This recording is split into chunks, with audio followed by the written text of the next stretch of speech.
Hello friends, welcome to our channel. Today, we're going to take a look at another horrible case with you. The case of Diana Garnica. On Saturday, May 6, 2017, a 17-year-old girl named Diana Garnica went out to meet her 40-year-old neighbor, Dario Suarez. As the day drew to a close, Diana did not return home. Her mother became concerned and tried to contact her, but was unable to reach her. After speaking with Dario, who gave no information about their encounter and claimed that he had not seen Diana that day, her mother became increasingly suspicious. Diana Garnica was born on March 30, 2000, in Argentina. Those who knew her, including friends and family, noted that she displayed maturity beyond her years.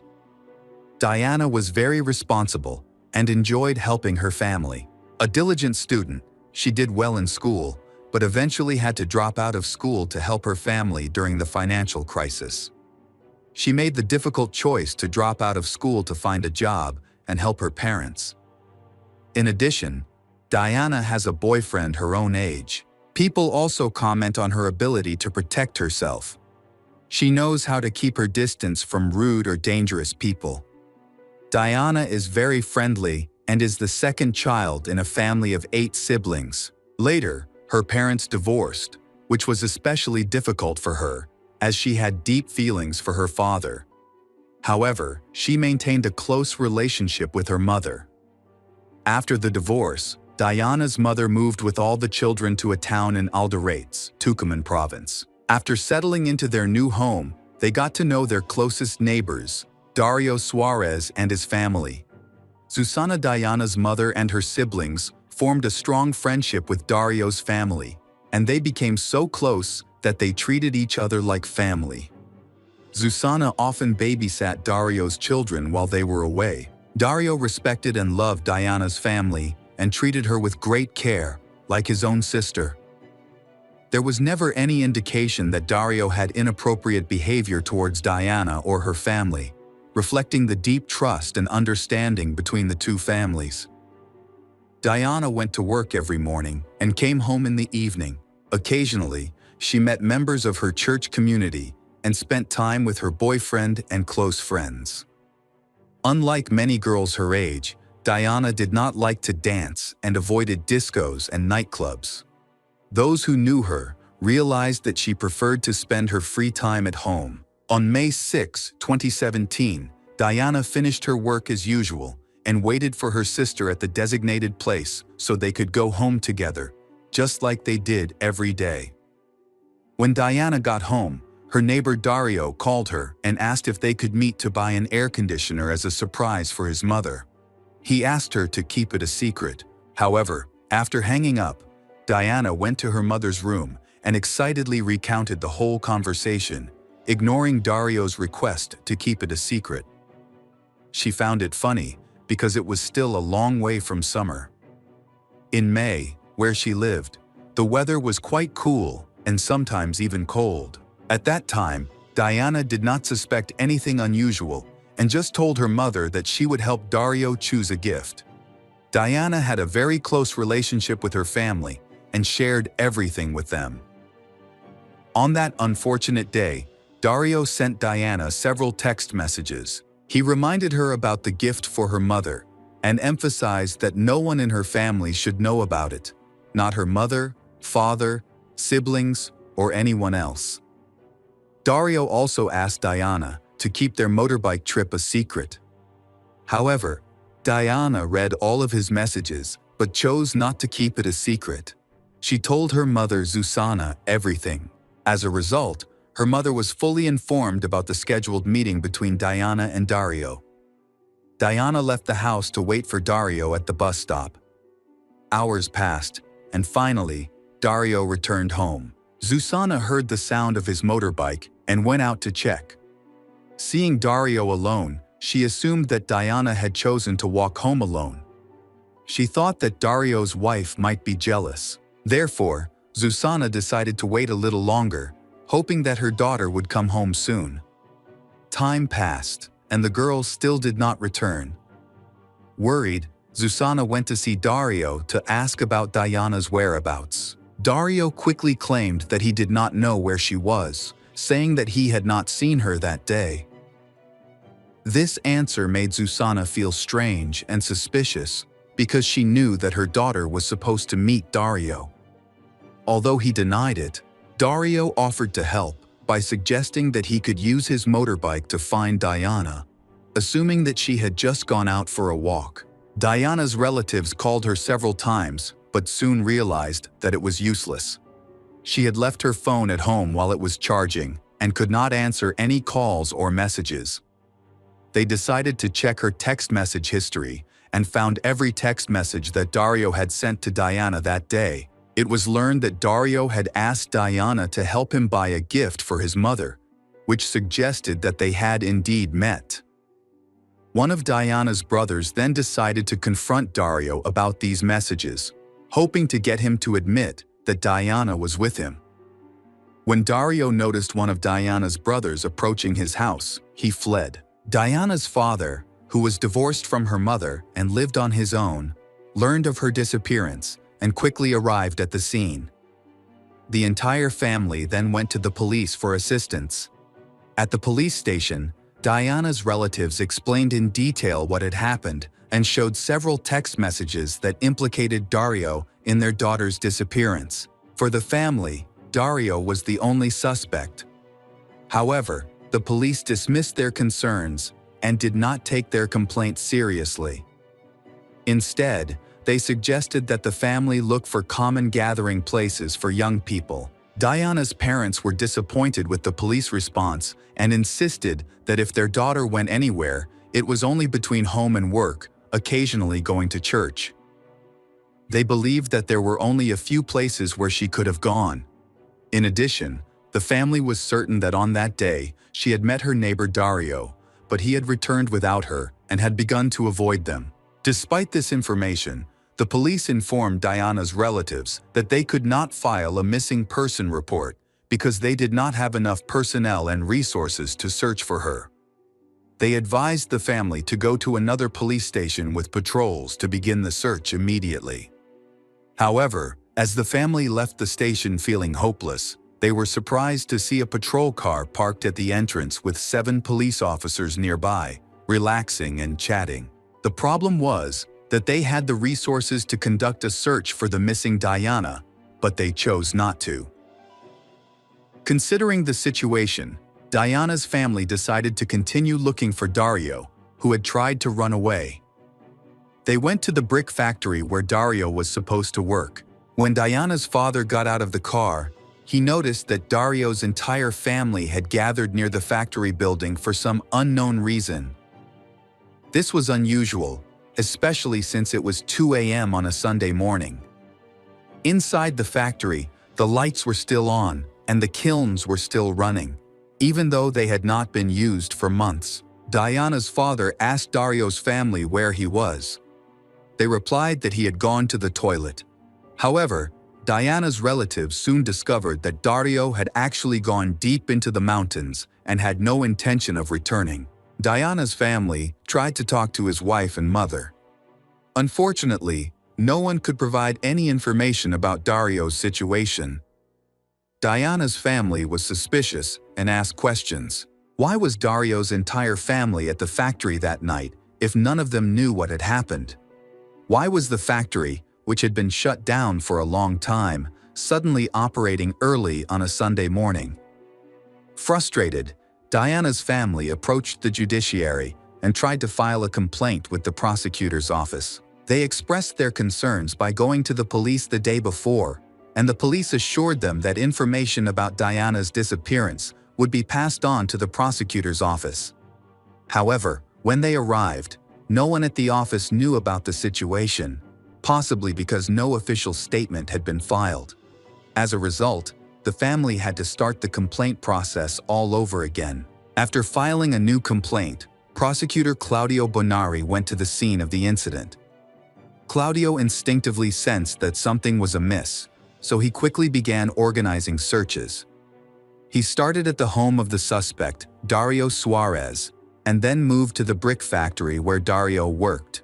The prosecutor discovered that the factory's kiln had been operating the night before, which raised some disturbing thoughts. Claudio later reported that he faced unexpected challenges during the investigation that day. The judges from the investigative court and his office secretary were not present, which prevented them from issuing a search warrant in time. Prosecutor Claudio therefore decided to conduct searches without the necessary warrant. He began his investigation by searching Dario's home and the factory. The prosecutor's main theory was that Dario might have kidnapped Diana and assaulted her. According to this theory, the factory could be the crime scene where Dario dumped the body.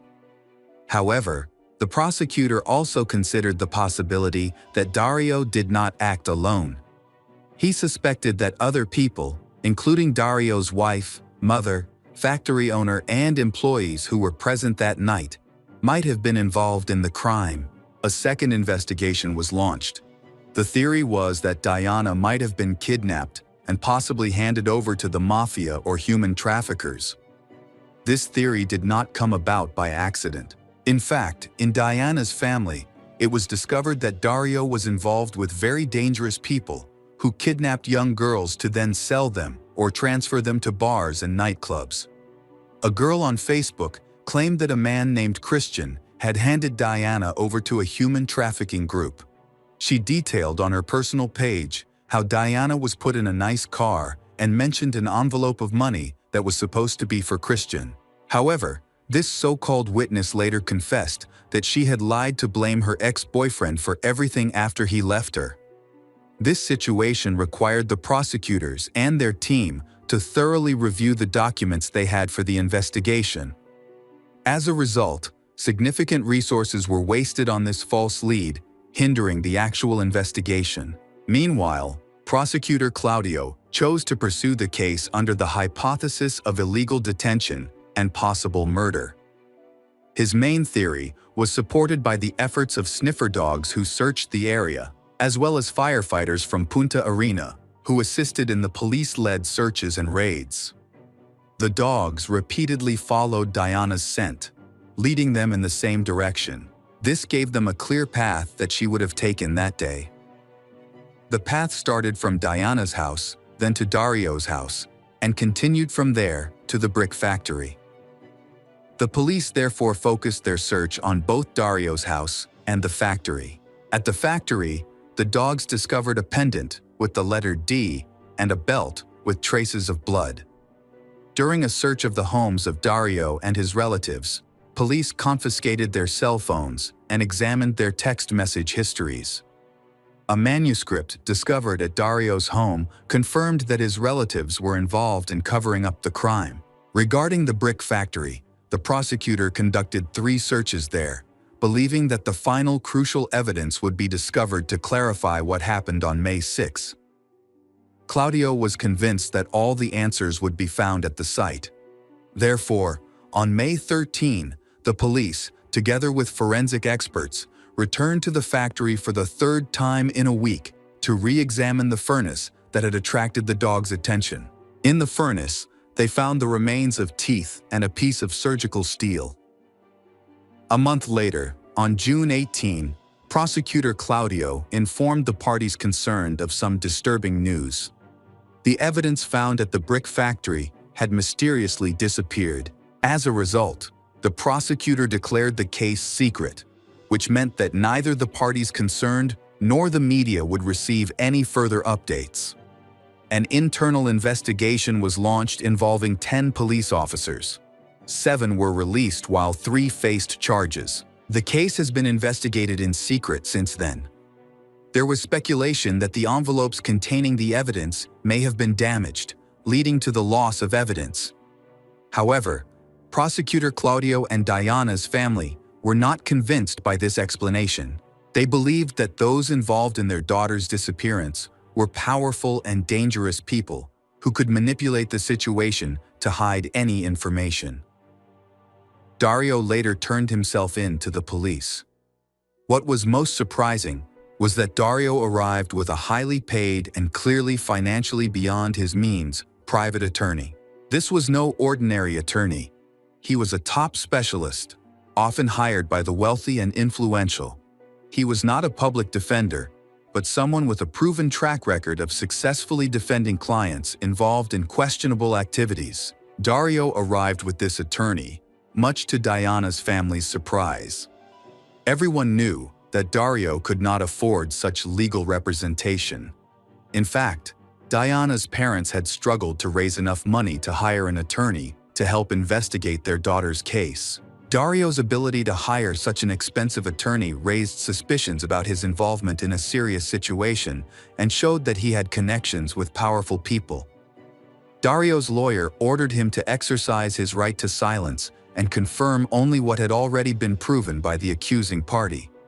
In particular, the text messages that he exchanged with Diana on the day of her disappearance. The lawyer also instructed that the initial evidence gathered by Prosecutor Claudio be dismissed, as the searches had been conducted without proper authorization. Of the 12 people initially suspected and detained in connection with the case, all were eventually released, leaving only Dario in custody. As there was no further evidence linking him to the crime beyond what had already been gathered, the police were unable to make any progress in solving the case or bring further charges. As a result, the investigation stalled and Dario was eventually released on bail. In January 2018, after a series of disturbing events, Diana's sister was attacked by a woman. Diana's sister reported the incident to the police, who refused to accept her complaint. Like the initial complaint against Diana, this one failed to attract the attention of the police. Soon after, more puzzling events took place. Diana's family received small sums of cash from unidentified people on 3 separate occasions, accompanied by notes that appeared to have been written by Diana. These messages gave the family hope that she was still alive. One note read, "Mom, I'm Diana. I'm alive. They're holding me. Please come get me." Another message conveyed a similar plea. 3 banknotes were sent to a lab for analysis. 2 of them tested negative, showing that the handwriting did not match the notes in Diana's notebook. The 3rd banknote initially tested positive, showing that it matched Diana's handwriting. However, when retested, the results were negative, indicating that the handwriting was not hers. This case is indeed full of inexplicable details. First, the evidence found disappeared. Then these notes appeared. The identity of the handwriting remains unknown. The discovery of these notes has rekindled the family's hope for their daughter's return and led them to form new theories about her possible location. Diana's parents still believe she is alive, while they feel the police are unwilling to pursue her case. In May 2019, 2 years after Dario Suarez was arrested for a crime he was suspected of but had no evidence to prove, Dario was released under the Argentine Penal Code. 2 years and 4 months after Diana went missing, the federal court decided to close her case due to insufficient evidence. Currently, the main theory of the prosecution is that Diana was kidnapped and is likely the victim of violence and murder. Throughout the investigation and searches were carried out at various locations, and many witnesses were interviewed, but no one provided clear information about what happened. Welcome back, detectives. Let's dive into another horrible case. The case of Adrienne Jones. Adrienne Jessica Jones lived in Mansfield in 1995. At the age of 16, she made a strong impression on the surrounding community with her beauty. Adrienne was known for her hard work in school and her passion for sports, becoming a role model for many. In 1995, Adrienne was a junior at Mansfield High School. From the moment she started studying there, she quickly became a beloved figure. Her friends and teachers admired her kindness, intelligence, and positive spirit. Adrienne was an excellent and ambitious student. She took advanced classes and spent a lot of time studying every day. Her efforts were rewarded with high grades. After graduating from high school, Adrienne planned to become a veterinarian. In addition to her studies, Adrienne is also a talented athlete. She was a member of the women's soccer team and showed impressive skills. However, after an injury, she switched to the women's cross-country team. This shows Adrienne's perseverance and adaptability in both her studies and her sports. The decision to join the cross-country team helped Adrienne maintain an active lifestyle and improve her fitness. She accepted this new challenge and worked hard to improve her fitness. With her determination and dedication, Adrienne quickly became an important member of the team. In addition to her studies and sports activities, Adrienne also worked 20 hours a week at the fast food restaurant Golden Fried Chicken. She loved the attention, especially from teenage boys in Mansfield. A close friend described her as a flirt. Adrienne spent about 2 hours a day carefully applying makeup, always wanting to look perfect. Adrienne was a normal, well-behaved teenager who still tested her parents' boundaries. She had 2 younger brothers and was well protected by her parents. Due to the high crime rate in Mansfield, her parents imposed a curfew after 9 p.m. on weekends to ensure her safety. When Adrienne wanted to go out, such as to an amusement park or the movies, she had to notify her parents and show them her ticket as proof. To prevent her from sneaking out, her father even nailed her bedroom window shut. Although it was not frequent, there were a few times when Adrienne sneaked out in the middle of the night to meet up with friends. On Sunday, December 3, 1995, Adrienne was allowed by her parents to stay up late to talk on the phone with her boyfriend, Tracy Smith. Tracy was away on a family trip for the weekend, but Adrienne was desperate to get in touch with him. While they were talking, another call came in. Adrienne's mother heard her daughter was calling Tracy. When her mother asked who was calling, Adrienne said it was David, her cross-country teammate. Adrienne said David seemed upset about something. The next morning, Adrienne's family woke up as usual to get ready for work. When Adrienne's alarm clock continued to ring in her room, her mother began to worry. She went to check on her and found that Adrienne was disappeared. Her bed was made as if no one had slept in it the night before. Adrienne's mother tried to stay calm when she realized that her 16-year-old daughter was missing. At first, she thought Adrienne might have gone for a morning jog, but she quickly dismissed the idea when she saw that her daughter's running shoes were still in her room. Although Adrienne sometimes snuck out in the middle of the night to meet friends, she had never stayed out all night like this. Concerned for their daughter's safety, Adrienne's parents called the police. However, they had no idea that miles away, a man had just made a horrifying discovery on his farm. At approximately 7 a.m., on Seton Road in Grand Prairie, Texas, about 10 miles from Mansfield, a man discovered something unusual while going to get his mail. He noticed that the gate to his home had been knocked down. Curious, he decided to check and witnessed a horrifying scene.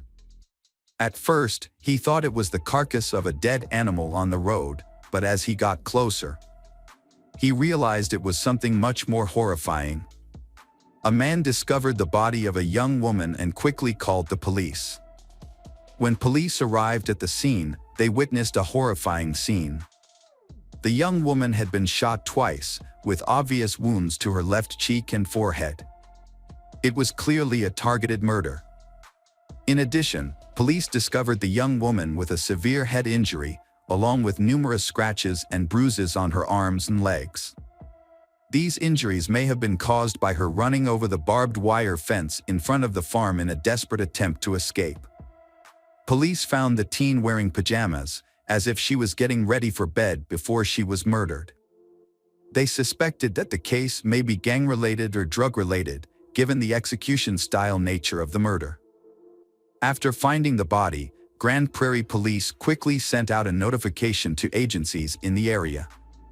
The notification included basic information about the victim, such as age, height, weight, and other identifying characteristics. The goal was to share information and increase awareness, in the hopes of finding a connection between the victim and missing persons cases reported to other agencies. Mansfield police quickly identified the teen murdered in Grand Prairie as Adrienne. They contacted Grand Prairie police to coordinate the investigation. The next step was to break the sad news to Adrienne's family. Upon hearing the news of her daughter's murder, Adrienne's mother was devastated. Since Mansfield is a small town, news of Adrienne's death quickly spread to Mansfield High School, where she attended. Adrienne's classmates and friends were devastated by the news. Many theories were put forward about the cause of her death, the most common of which was drug use. Some people were also concerned about the possibility of a serial killer on the loose in the community. Her mother reported a phone call between Adrienne and her boyfriend Tracy, and another teenager named David had called at the same time. According to her mother, one of Adrienne's younger brothers heard the sound of a car engine outside the house sometime after midnight. When he looked out, he saw a pickup truck driving away. Police was trying to identify David, who had been in contact with Adrienne on the night of her murder. To gather more information, they approached Adrienne's cross-country coach. The coach said that there was a member of the team named David Graham. However, the coach was surprised to hear that David had called Adrienne, as there had been no previous indication that the two had a relationship. David Graham was a typical American teenager. At the age of 7, after seeing an air show, David decided to become an Air Force pilot and told his father about his dream. Since then, he has worked hard to make his dream come true. At Mansfield High School, David was a popular and well-liked student. He had a natural charm and was always cheerful. Although many girls were interested in him, it was Diane Michelle Zamora, a senior, who pursued David. Diane stood out from the crowd because she shared David's desire to join the military and was actively pursuing her goal. After Adrienne was murdered, the police interviewed David Graham. David admitted to knowing Adrienne since they were both on the cross-country team, but insisted that they were just casual friends. The police asked David if he had been in contact with Adrienne the night she was murdered. David denied it completely, saying that he had been home studying with his girlfriend Diane Zamora that night. The police thoroughly investigated David as a suspect in Adrienne's murder. They contacted Adrienne's friends to find out more information.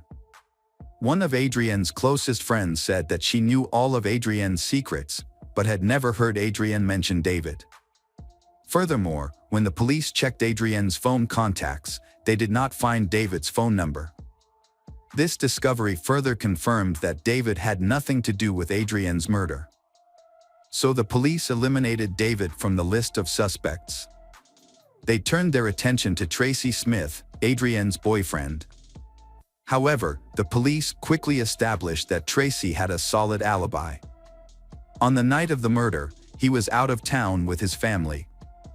In addition, Tracy voluntarily took and passed a lie detector test. This evidence further proved Tracy's innocence in the case. During his interview with the police, Tracy Smith provided important information about Adrienne's murder. He said that on the night of the murder, while talking to Adrienne on the phone, she had told him that someone named Brian had called.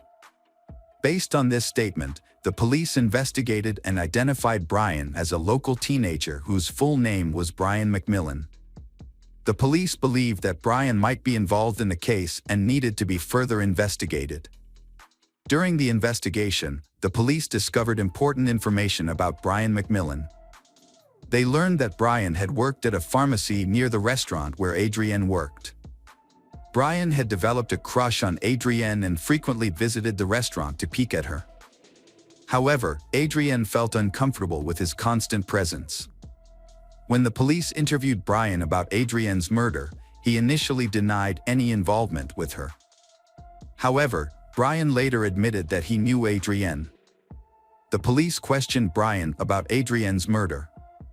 Brian did not remember talking to Adrienne on the night of her murder. He admitted that he had been drinking that night because he was depressed and lonely.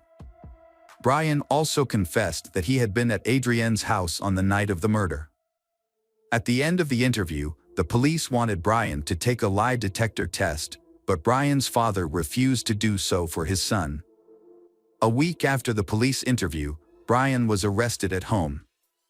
The police thought carefully and decided to carry a weapon because they suspected Brian might have a gun. They wanted to ensure everyone's safety during the arrest. Brian was charged with Adrienne's murder. However, many of his friends spoke out in his support, describing him as a gentle person with no violent tendencies. This created a contradiction between the police's accusations and the comments of those who knew Brian. Brian's father confirmed that his son was home the night Adrienne was murdered. Brian was held in custody for 3 weeks, including Christmas and New Year's, pending further investigation and legal proceedings. During this time, the district attorney's office asked Brian to take a polygraph test, which he passed with flying colors. Due to the lack of evidence linking Brian to Adrienne's murder, the district attorney's office decided to release him. After 9 months of investigating Adrienne's murder, the Mansfield, Texas police made a major breakthrough. The information came from Annapolis, Maryland, where Diane was a student at the Naval Academy. According to reports from officers at the academy, Diane admitted to several classmates that she and her boyfriend David Graham had murdered a girl named Adrienne Jones while they were living in Mansfield, Texas. Police from Mansfield traveled to Annapolis, Maryland to question Diane shortly after receiving the information. During the interview, Diane denied all of her previous confessions. However, the Naval Academy decided to suspend her and send her home while the investigation was ongoing. After failing to get any information from Diane, the police traveled to Colorado Springs, Colorado, to interview David at the Air Force Academy. When questioned, David said he did not understand why Diane would make up the story about killing Adrienne. During the interview, David began to lose his temper and asked to write a statement. He wrote a 4.5-page confession letter detailing how he and his girlfriend Diane planned to kill Adrienne. In the letter, David recounted an incident that occurred in November 1995 when he offered to give Adrienne a ride home. On the way, they stopped in an elementary school parking lot and had sex. David felt extremely remorseful after cheating on his girlfriend Diane. He loved her very much and knew that his actions would hurt her deeply. One night, while the two were studying for the SATs together, they had an argument. Unable to bear the guilt any longer, David decided to confess. He sat down on a chair, sobbed, and admitted to Diane that he had been unfaithful. After David confessed to Diane that he had been unfaithful and had an affair with Adrienne, Diane felt extremely hurt and angry. David's betrayal had broken her heart. In a fit of rage, Diane argued and yelled at David. She even wished he were dead and felt deep hatred for Adrienne. Diane's emotions were so strong that it was difficult for her to understand and accept what had happened. Realizing the seriousness of the situation, David told Diane that he was willing to do anything to save their relationship. David revealed that he and Diane had decided that in order to save their love, they needed to kill someone. They chose Adrienne as their victim. In his confession letter, David recounted that on December 3rd, he called Adrienne and arranged to meet her secretly late at night. He told Adrienne not to tell anyone about the meeting. David had originally planned to meet Adrienne alone, kill her, and dump her body in a lake. However, at 2:30 a.m., David picked Adrienne up in his car, and Diane secretly accompanied him by hiding in the back seat. David drove to a remote location 10 miles from town. Here, he turned off the highway and onto a road called Satan Road. David stopped the car on the side of the road. Adrienne gently adjusted her sitting position, thinking that she and David were about to have a private moment. However, David had silently called Diane out of the trunk of the car. Diane appeared from behind, walked around the front of the car, and approached. As she approached, she came face to face with Adrienne, who was sitting in the passenger seat. Diane attacked Adrienne with a dumbbell from David's exercise equipment. Despite being badly injured, Adrienne escaped through the window of David's car. David and Diane panicked, so David grabbed a 9mm Makarov and chased Adrienne. Due to her head wound, Adrienne did not get far and collapsed in a nearby field. When David caught up, he shot Adrienne twice and returned to the car. After Adrienne died, the first words Diane and David said to each other were, "I love you." After David confessed to killing Adrienne, the police returned to question Diane. Surprisingly, Diane also gave her own confession. Both David and Diane were arrested and charged with premeditated murder. However, both later recanted their initial statements. David claimed that Diane was the real culprit, while Diane accused David of acting alone. In 1998, Diane's trial took place in February of that year. During the trial, several witnesses testified that Diane had shown no remorse for killing Adrienne.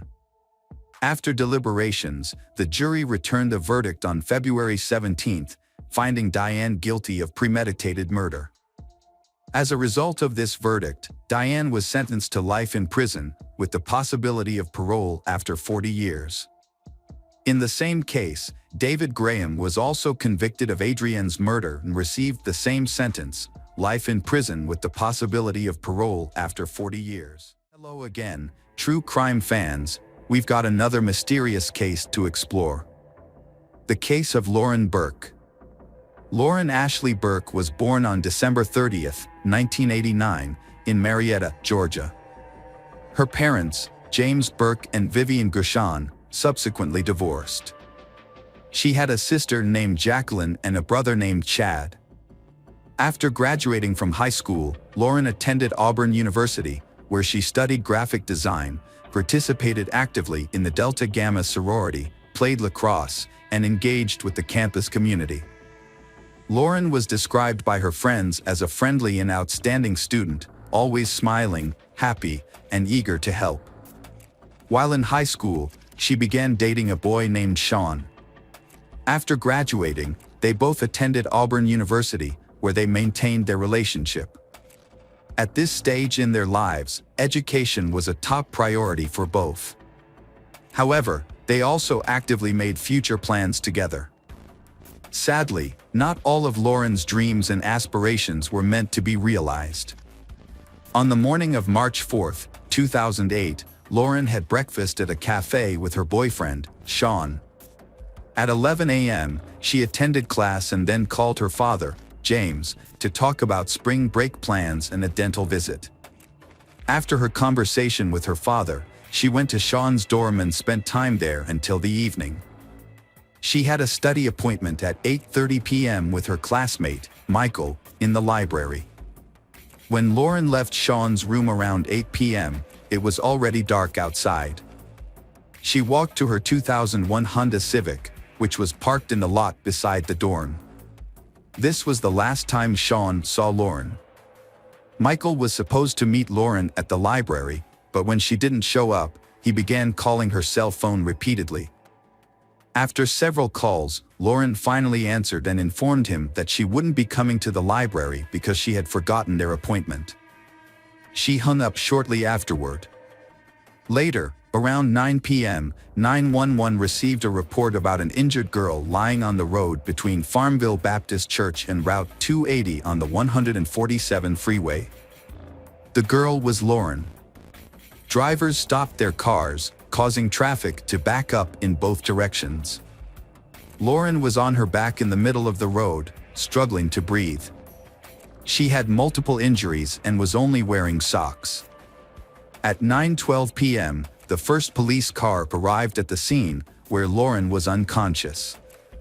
A few minutes later, paramedics arrived and found her pulse barely detectable as they loaded her into the ambulance. By 9:35 p.m., Lauren was at East Alabama Medical Center, where doctors began attempts to save her life. Earlier, at 9:27 p.m., 911 dispatchers had received several reports of a car fire on the Auburn University campus, prompting an immediate response from firefighters and police. However, amidst a crowd of curious students gathered near the burning car, police could not locate the car owner. They checked the license plates and identified the car's owner as James Burke. James Burke is the father of Lauren. The police contacted him by phone to inform him that the Honda involved in a fire belonged to his daughter. Concerned, James immediately asked about her condition, but the police had no information. They did not know where Lauren was and confirmed that she was not in the burning car. After speaking with the officer, James tried calling Lauren's cell phone, but she didn't answer, increasing his worry. Unable to get in touch with her, he first called her friends, but none could provide any details about her location or the incident. Next, he reached out to his ex-wife hoping she might have some information, but she was also unaware of what had happened. At 9:40 p.m., Vivian called her daughter's boyfriend, Sean, to inform him that Lauren was missing and her car had been burned. Concerned, Sean reached out to mutual friends to see if anyone had seen Lauren that evening. He discovered that she had canceled a meeting at the library, claiming she had forgotten about it. However, Sean knew that Lauren had not forgotten, as she had planned to go directly to the library after leaving his place about 2 hours earlier. While family and friends were trying to locate Lauren, doctors at East Alabama Medical Center were working hard to save her life. They didn't know her name since she was brought in unconscious and without any personal belongings or identification. Sadly, despite the doctors' best efforts, they could not save Lauren's life, and she was pronounced dead about an hour after arriving at the hospital. The cause of death was a single bullet wound that had penetrated both of her lungs. Experts determined that the gun was fired from just a few inches away from her skin. Police officers, while investigating the connection between Lauren's death and a burned-out car on campus belonging to a missing person, quickly identified the victim as Lauren Burke. The day after her death, on March 5, 2008, James traveled from Atlanta to identify his daughter's body. The news of Lauren's death rapidly circulated throughout the campus. Auburn University issued a statement regarding Lauren's passing, advising students and staff to be more vigilant both on and off campus, while also reassuring them that the campus remains safe. The statement emphasized, "Many of you and your parents have called and are understandably concerned. There is no indication of any additional danger to campus or student safety." Auburn Police spokesman Captain Tom Stouffer stated, "We are dedicating all our resources to finding the person responsible for this crime." Auburn, Alabama is a peaceful community for students, and incidents like this affect us deeply. When someone is harmed or loses their life, it impacts us all. We will not stop until we identify the perpetrator. He also mentioned that Alabama Governor Bob Riley has announced a $10,000 reward for any information that leads to an arrest in Lauren's case. Lauren's burned car was transported to the Auburn Police Department, where investigators from the State Forensic Laboratory and officers from the State Fire Chief's office examined the charred interior. They discovered pieces of burned clothing, Lauren's melted digital camera, and the car owner's manual. A .38 caliber bullet was found under the front seat, suggesting that the car's interior may have been the crime scene and that the arsonist intended to destroy evidence by setting it on fire. Detectives interviewed Lauren's family, friends, and boyfriend, but none could identify anyone who wanted to harm her or had the motive to do so. Investigators searched Sean's dorm room, where Lauren had been before her death, but found no evidence linking him to the crime.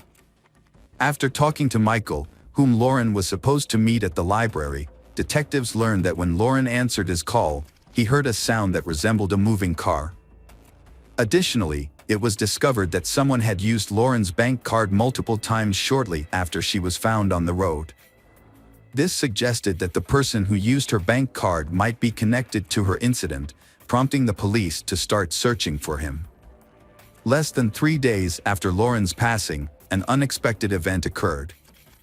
On March 7, 2008, at 9:55 a.m., a man of African descent assaulted a 72-year-old woman in the parking lot of a Walmart in Newnan, Georgia, about 75 miles from Auburn. As she was getting into her car, He struck her on the head, threatened her, and ordered her to enter the passenger seat. After getting into the driver's seat, he attempted to flee the parking lot but realized that an eyewitness was following him while on the phone. The thought that the eyewitness might call the police made the man return to the Walmart parking lot. He parked the stolen vehicle, got out, ran to a nearby Chrysler Sebring, entered it, and quickly drove away. A few hours later, four officers pursued the fleeing Chrysler at high speed towards Columbus, West Georgia. The driver ignored all attempts to stop, putting other road users at risk. During the pursuit, police saw the driver throw something out of the window. One of the police teams stopped to search for the object and found a .38 caliber revolver on the side of the road. The chase continued until high vehicle broke down, causing smoke to pour from the hood. The driver suddenly stopped in the road and opened the door. A police officer on a motorcycle, chasing the suspect, collided with the open door. The impact caused the officer to be thrown over the handlebars and onto the pavement, but he was fortunately not seriously injured. The suspect then ran into the nearby woods in an attempt to escape. However, the police quickly apprehended him and placed handcuffs on his wrists. He was Courtney Lockhart, born on October 20, 1984.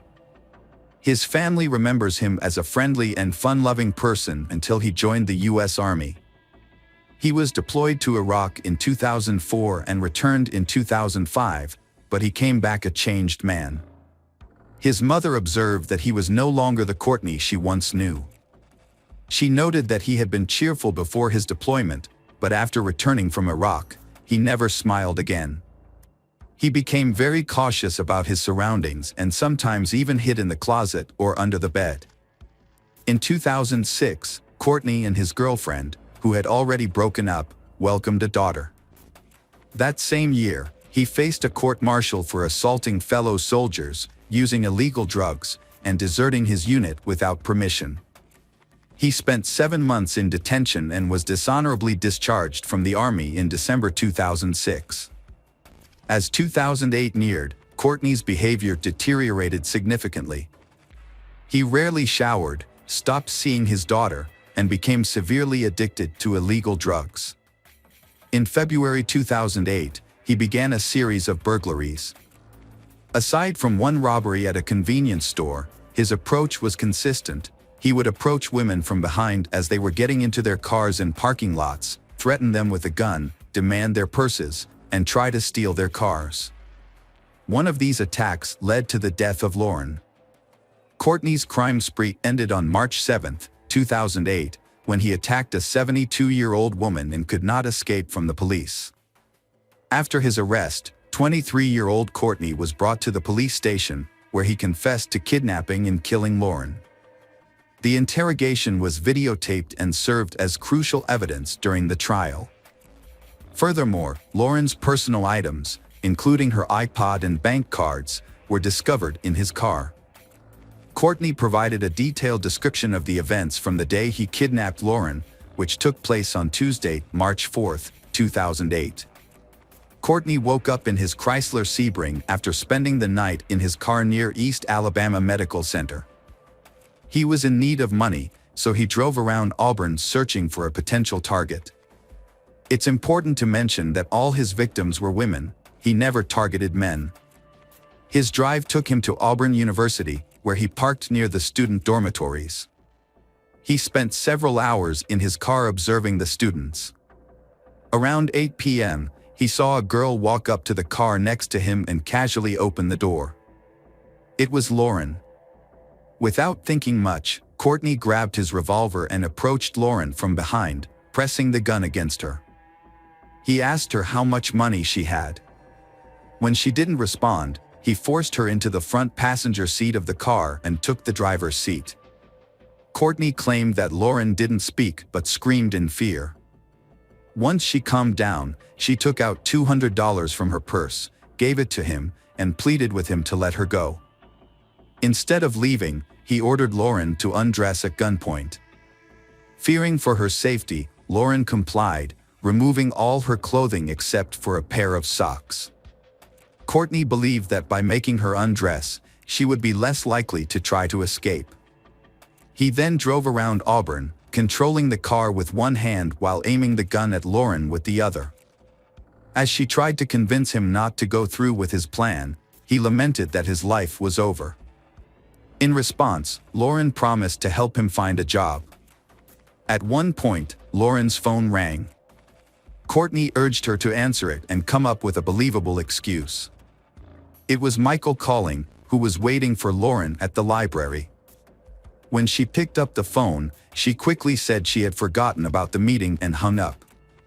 Courtney mentioned that they continued driving through the city, while Lauren persistently tried to persuade him to let her go, insisting that she could help him through his troubles. While driving on Highway 147, Lauren suddenly opened the door and attempted to jump out of the moving car. At that moment, Courtney accidentally fired a shot. The bullet struck both of Lauren's lungs, and she also suffered injuries from the fall. Despite her injuries, she was able to wave to passing drivers until she eventually lost consciousness. Courtney told investigators that he parked near the church and observed as cars began to stop next to Lauren on the pavement. Realizing that the police would arrive soon, he quickly fled, intending to destroy any evidence left in the car. Investigators began to question the truthfulness of Courtney's testimony. They suspected that Courtney had made Lauren undress, not to prevent her from escaping as he claimed, but for another reason altogether. However, Lauren managed to jump out of the moving car, foiling Courtney's intentions. The investigators also questioned whether Courtney had accidentally shot Lauren, as it seemed unlikely. He had served in the army and was familiar with firearms. It appeared more plausible that Lauren recognized Courtney wouldn't let her go and believed her only chance for escape was to jump out. As she opened the door and jumped out of the car, Courtney deliberately shot her. Ballistics testing confirmed that the bullet found in Lauren's car was fired from the gun that Courtney had discarded while fleeing from the police. Experts conducted tests and determined that the gun could not have discharged accidentally. The trigger needed to be pulled firmly to fire a shot. Lauren's family and friends held a farewell for her on March 9th, the same day investigators questioned Courtney for the second time. The following day, he was officially charged multiple times in connection with the Lauren Burke case. The trial commenced on November 8, 2010. Courtney's lawyers argued that their client suffered from a mental illness linked to his military service and that the shooting of Lauren was unintentional. Court records show that Courtney pleaded not guilty by reason of mental defect or insanity.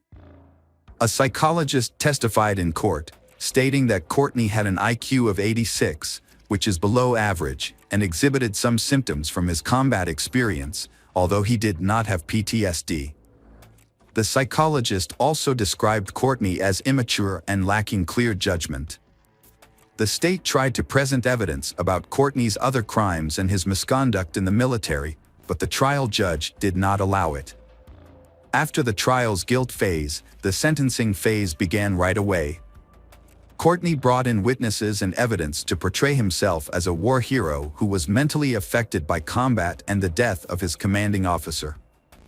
The jury reached a special verdict, noting that an additional aggravating factor was that a life was taken during the kidnapping. The jury unanimously recommended a sentence of life without the possibility of parole. However, the trial judge ultimately rejected the jury's recommendation for a lesser sentence and sentenced Courtney to death. In a detailed 28-page order, the judge outlined his reasons for this decision. He emphasized that the severity of the kidnapping made the death penalty justified. The victim, who was unarmed and chosen at random, was alone when she was abducted. The judge pointed out that the crime was particularly horrifying because it occurred on a college campus, a setting where students expect to feel safe. Courtney not only forced the victim into her own car but also made her undress and threatened her with a gun to prevent her from escaping. The court highlighted that the jury did not know about Courtney's criminal activities or the real details of their military service. While the jury received some information about Courtney's service, they were not informed about the complete disciplinary history. The judge noted that if the jury had been aware of this additional information, their recommendation for sentencing would probably have been different. 15 years have passed since Lauren's death, and Courtney Remains was on death row in Alabama, continuing his efforts to appeal his sentence. After being convicted and sentenced to death, he first appealed to an Alabama court, which upheld his sentence in August 2013. In April 2014, the Alabama Court of Criminal Appeals rejected Courtney's request for a retrial. He subsequently appealed to the Supreme Court of Alabama, but his motion was denied again in September 2014. In January 2015, Courtney appealed to the Supreme Court of the United States, but in April 2015, his petition was also denied. In 2018, Courtney attempted once more to contest his sentence. Lawyers from a human rights organization, representing him, argued that the attorneys who defended Courtney in 2010 had mishandled his case. Although there were some issues with Courtney's defense in 2010, these issues did not affect the final decision and his death sentence was upheld. In April 2021, the Alabama Court of Criminal Appeals confirmed Courtney's death sentence. Lauren's parents are determined to prevent the overturning of Courtney Lockhart's death sentence. Jim, Lauren's father, stated, "Courtney Lockhart was responsible for my daughter's death. He deserves the death penalty." Vivian, Lauren's mother, added, "He didn't give her a second chance, so he shouldn't be given one either." Currently, Courtney Lockhart is still on death row in Alabama. Hello again, true crime fans. We've got another mysterious case to explore. The case of Carly McBride. Carly McBride was born on April 14, 1983, to Steve McBride and Lorraine. As a child, she was cheerful and outgoing, sharing a close bond with her parents. However, as an adult, Carly began to experience many difficulties, which led to her abusing alcohol and drugs. Despite these challenges, she worked hard to overcome her addictions. By 2014, Carly was 31 years old and living in Belmont, New South Wales, Australia. She was a mother to two children, William, who was 7, and Cadence, who was 3. The children's fathers were different men. It is known that Andrew Easton, the father of Cadence, was one of the last people to see Carly. In 2013, Carly entered a rehab center to get rid of her addiction. During her time there, she met Sale Kenneth Newson, and their friendship gradually developed into a deeper relationship. Starting in August 2014, Carly and Sale spent nearly all their time together. Although they occasionally had arguments, they appeared happy overall. On September 30, 2014, Sale took Carly to Musselbrook to visit her 3-year-old daughter, Cadence, who lived with her father, Andrew Easton. Carly visited Cadence for a few hours, entering Andrew's house around 12:30 p.m. Sale did not stay with her, but they agreed that he would return in a few hours. However, when Sale arrived to pick up Carly, she was missing. Carly's ex-husband, Andrew, mentioned they had a fight, which led Carly to leave. She intended to walk to the nearest McDonald's, about a 20-minute walk from Andrew's house.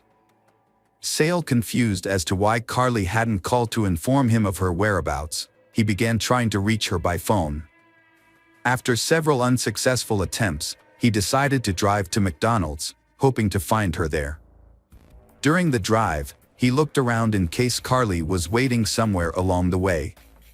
He thought it was possible her phone had died, but Carly was not at McDonald's or anywhere nearby. Sale drove around the streets of Musselbrook for a while, but he couldn't find Carly. When she didn't come home to Belmont that evening, he contacted the police. The detectives asked him to describe what had happened. Sale explained that he would drop Carly off, and she would walk to the front door with her daughter, turn around, and wave goodbye. He mentioned that she would usually call him twice and send him 2 texts during each visit to let him know she was okay. However, he noted that on that day, He dropped her off around 12:30 p.m., and everything felt different. He did not hear from her again at all. He texted and called her, but the phone kept ringing, and she didn't answer it. Sale arrived at Carly's ex-husband, Andrew's house around 4:30 p.m., as he usually did, to pick up she. However, Andrew told him that she had left after an argument at around 2 p.m. and walked toward a McDonald's about a mile away. This raised an important question: did Carly really leave Andrew's house, or was he withholding information? Andrew claimed to be the last person to see her, but there were no other witnesses to confirm that Carly left. The police spoke with neighbors and others along the route she might have taken to McDonald's, but since no one saw her, suspicion about Andrew increases. There are no surveillance cameras near Andrew's house that could verify his statement about Carly leaving at around 2 p.m. Investigators also reviewed footage from surveillance cameras at McDonald's but found no evidence that she had been there. The police conducted searches in fields behind a nearby residential area for clues, but the chief investigator stated that nothing lead had been discovered. The investigation will continue, and the police are asking anyone with information about Carly McBride's disappearance to come forward. She was last seen in blue jeans, sandals, and a yellow t-shirt, carrying a tan handbag. After getting a search warrant, the police searched the house Andrew, where Carly was last seen. A team of officers hoped to find clues about the disappearance of she. However, their search of Andrew's house revealed no new evidence. There was no sign that anyone had committed a crime in that house. Despite this, investigators found something concerning. Carly's Facebook account was deleted just hours after she went missing, before an official report was filed. This deletion sparked many questions. Are Carly's account deletion and her disappearance related? Did she delete her account herself, or did someone else do it? What was the reason for the account deletion?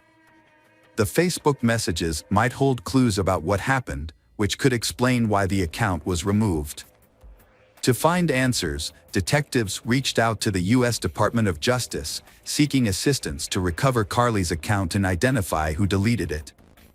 Although Facebook data analysis is conducted at their headquarters in Menlo Park, California, Sergeant Wright mentioned that Carly's Facebook friends could also provide useful information.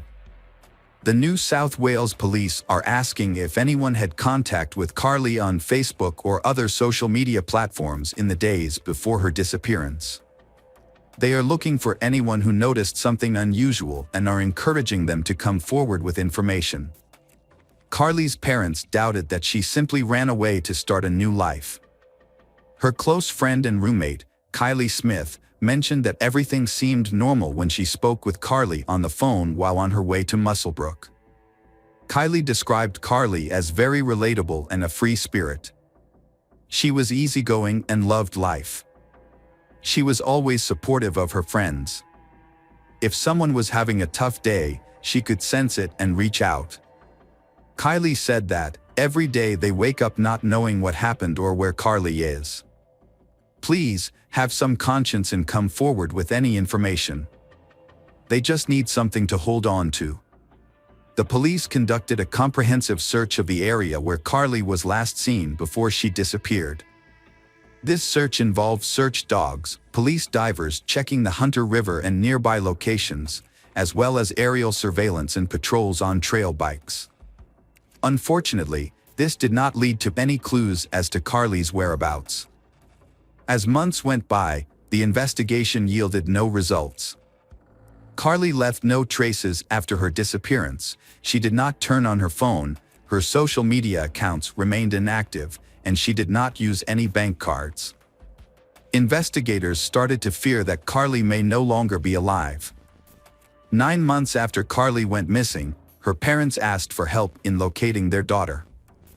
They were assisted by Detective Timothy Seymour, who could gather any information that might aid the investigation. Carly's mother, Lorraine, wept during the public appeal and begged for help to find her beloved daughter. She urged that if anyone knew anything, no matter how small, they should come forward and help family her.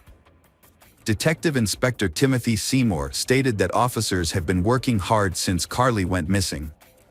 He explained that they had a lot of information to review but were still asking for help. He also said that important information can come from a person, even if they think what they know is unimportant. As time passed, Carly's parents began to accept that they might never see their daughter alive again. Lorraine wrote a touching letter to the man who took her daughter from her. "I believe everyone knows what happened to my girl or has seen the events of that tragic day. Please help us for her children. They are innocent and beautiful babies. Whoever you are, you have taken their mother away, their source of joy and happiness, their pillar of strength." Lorraine wrote a heartfelt letter to the man who kidnapped Carly. In her letter, she stressed that, no matter who he was, he had removed their mother from their lives, which took away their joy, happiness. They will never experience Carly's gentle, warm kisses or her comforting hugs, or see her bright smile. Their cherished memories are gone, and they cannot say goodbye to her. Lorraine speaker that sorrow, anger, and frustration weighed heavily on them. After failing to find Andrew's involvement in Carly's disappearance, the police begin investigating another suspect, Sale Newson.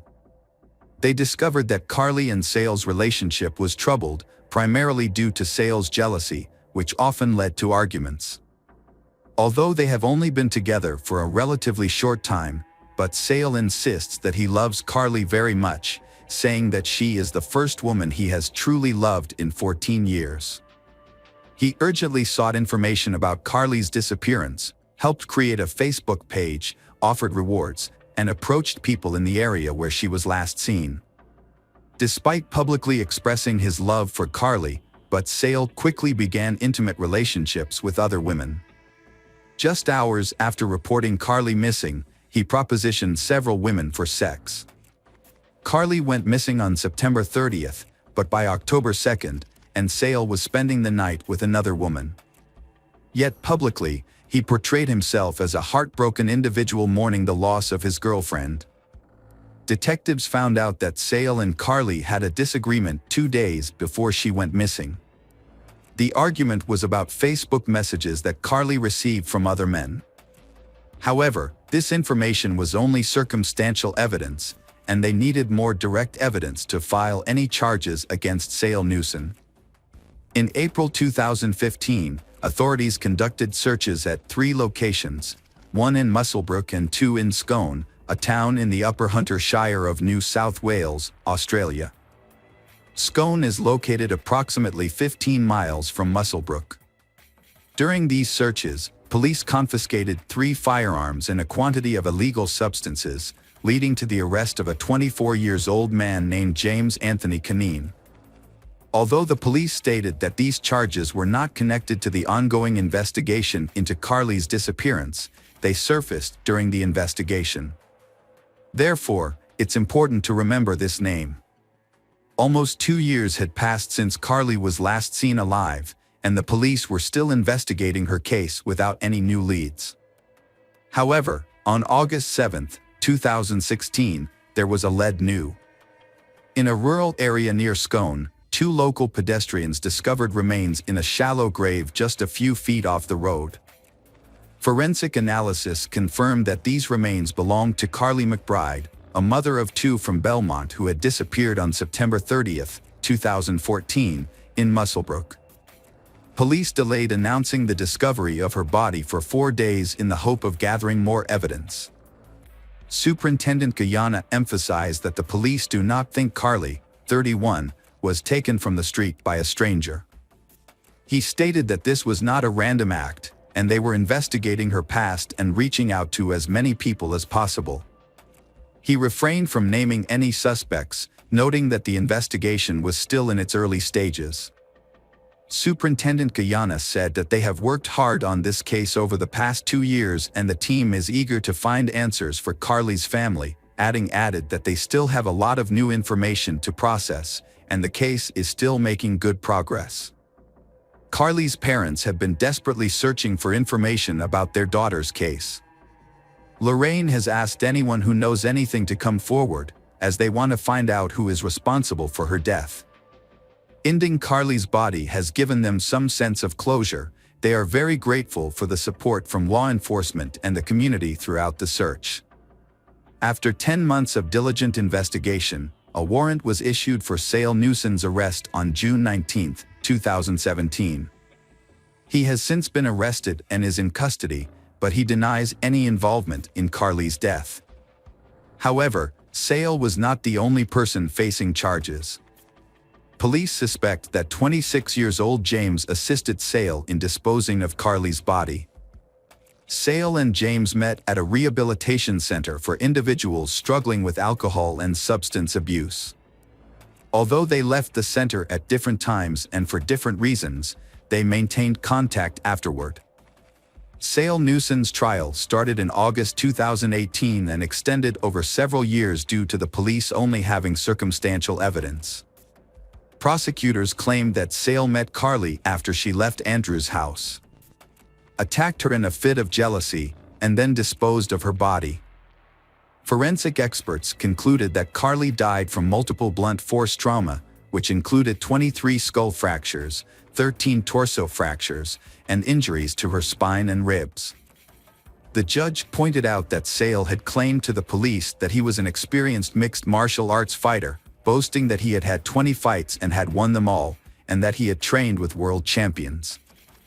The judge determined that the cause of death was severe brain trauma resulting from significant force applied to Carly's head, concluding that he was convinced Sale had caused her death using his fists, feet, or potentially both, as well as objects. During their search of Sale's house, police discovered a map inside a shoebox under the bed.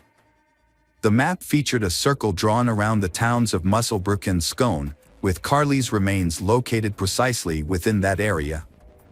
Additionally, the map displayed the numbers 1, 2, and 3, which pointed to locations outside Musselbrook. Senior Constable Mohini confirmed that the first two numbers indicated the positions of cameras. After police discovered Carly's remains in 2016, Sale called her father, Steve. In their conversation, he revealed that the skeleton found was missing hand bones, a detail that the police had not shared with the public. Only a small group, Carly's parents, the police, and the Department of Forensic Medicine at John Hunter Hospital, were aware of this information. Authorities suspected that Sale was aware of this detail because he had intimate knowledge of the crime scene and was responsible for leaving Carly's body there, which was discovered 2 years later. Additionally, the clothes found on Carly's remains were the same as those she wore when she disappeared, indicating that she likely died soon after leaving Andrew's house. The police were unable to locate her purse and phone. When they examined Sale's mobile phone, they found that he had deleted Google location data for the period between September 18 and October 2, 2014. During the trial, investigators discovered that a photo of Carly, taken by Sale while he was traveling to Musselbrook, had been edited and cropped before the police were notified of her disappearance. When the search for Carly started, Sale promised a $20,000 reward for information about her location, but his bank account indicated he was broke. This suggested that he made the offer knowing that no one would find her, so he wouldn't have to actually pay the reward. From the beginning, Sale also tried to involve himself in the police investigation to shift suspicion away from himself onto others. While police and emergency services were gathering information, Sale also searched the surrounding streets for security camera footage or witnesses. However, the police stated that this search Sale was not meant to gather information, but rather to cover up details and see if anyone had witnessed him met with Carly. As volunteers and police organized their search around Musselbrook and distributed Carly flyers, Sale was in Sydney texting friends about driving an Audi R8. He claimed to be very familiar with the area where Carly was discovered and even described it to her father, Steve, despite only having seen footage of a staged crime scene set up by the police. The images show a staged crime scene created by the police to observe Sale's reaction. As investigators conducted interviews, reviewed his Facebook messages, and listened to his phone calls, they found more evidence against him. They discovered that Sale had searched online for how to delete a Facebook account. Although his account remained active, Carly's account was deleted shortly afterward. Although the initial evidence was circumstantial, but the prosecutor noted that when the clues were put together, they started to form a clearer picture of the case. Ultimately, these pieces of evidence built a strong case that eliminated other explanations for Carly's disappearance and the discovery of her body, which was about 82 feet from the roadside. The judge determined that the motive behind the violent and impulsive attack on Carly was jealousy stemming from annoyance. After picking Carly up from Musselbrook, he learned that she had spent around 90 minutes with Andrew instead of with her daughter, as they had intended. Carly's daughter was not at home during that time, and the fact that Carly was alone with Andrew for an hour and a half led Sale to attack her in a fit of jealousy. Carly's mother, Lorraine, said at the sentencing hearing that she had spent the past 2 years filled with sadness and anxiety. She longed for her daughter, who was always full of life and loved to return home to her 2 young children. Unfortunately, she said that the next time she saw Carly was in the morgue, a day she described as the worst day of her life. Lorraine mentioned that Carly should be living her life with her children, her sister, her father, and her. She added that after that day, she never wanted to hear, speak, or see the man who took her beautiful daughter's life again, and that she refused to think about him anymore.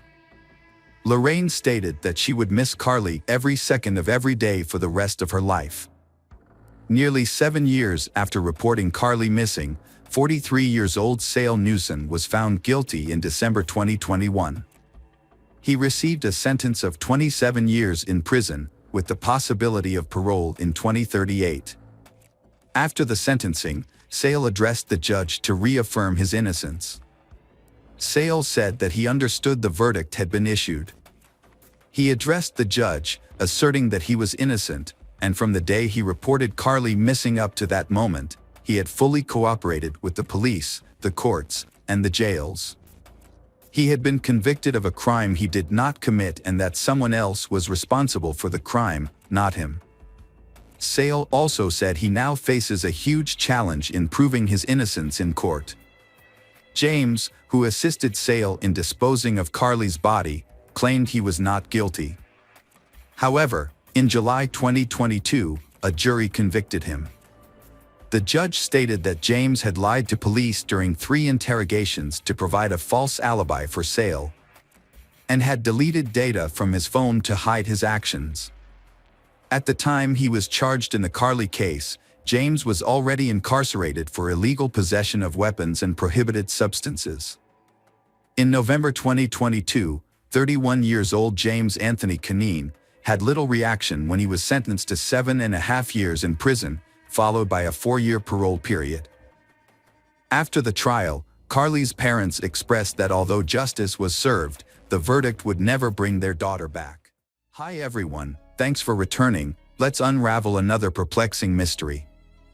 The case of Kathleen Volbeig. Australia's most notorious female serial killer was recently released after questions about her guilt emerged, but she still spent 2 decades in prison. Kathleen Volbeig was born in 1967 in Western Sydney. Her life was challenging from the start, as her mother chose to leave her violent husband, who had a criminal background. This man had a history that included a knife attack, though the victim survived.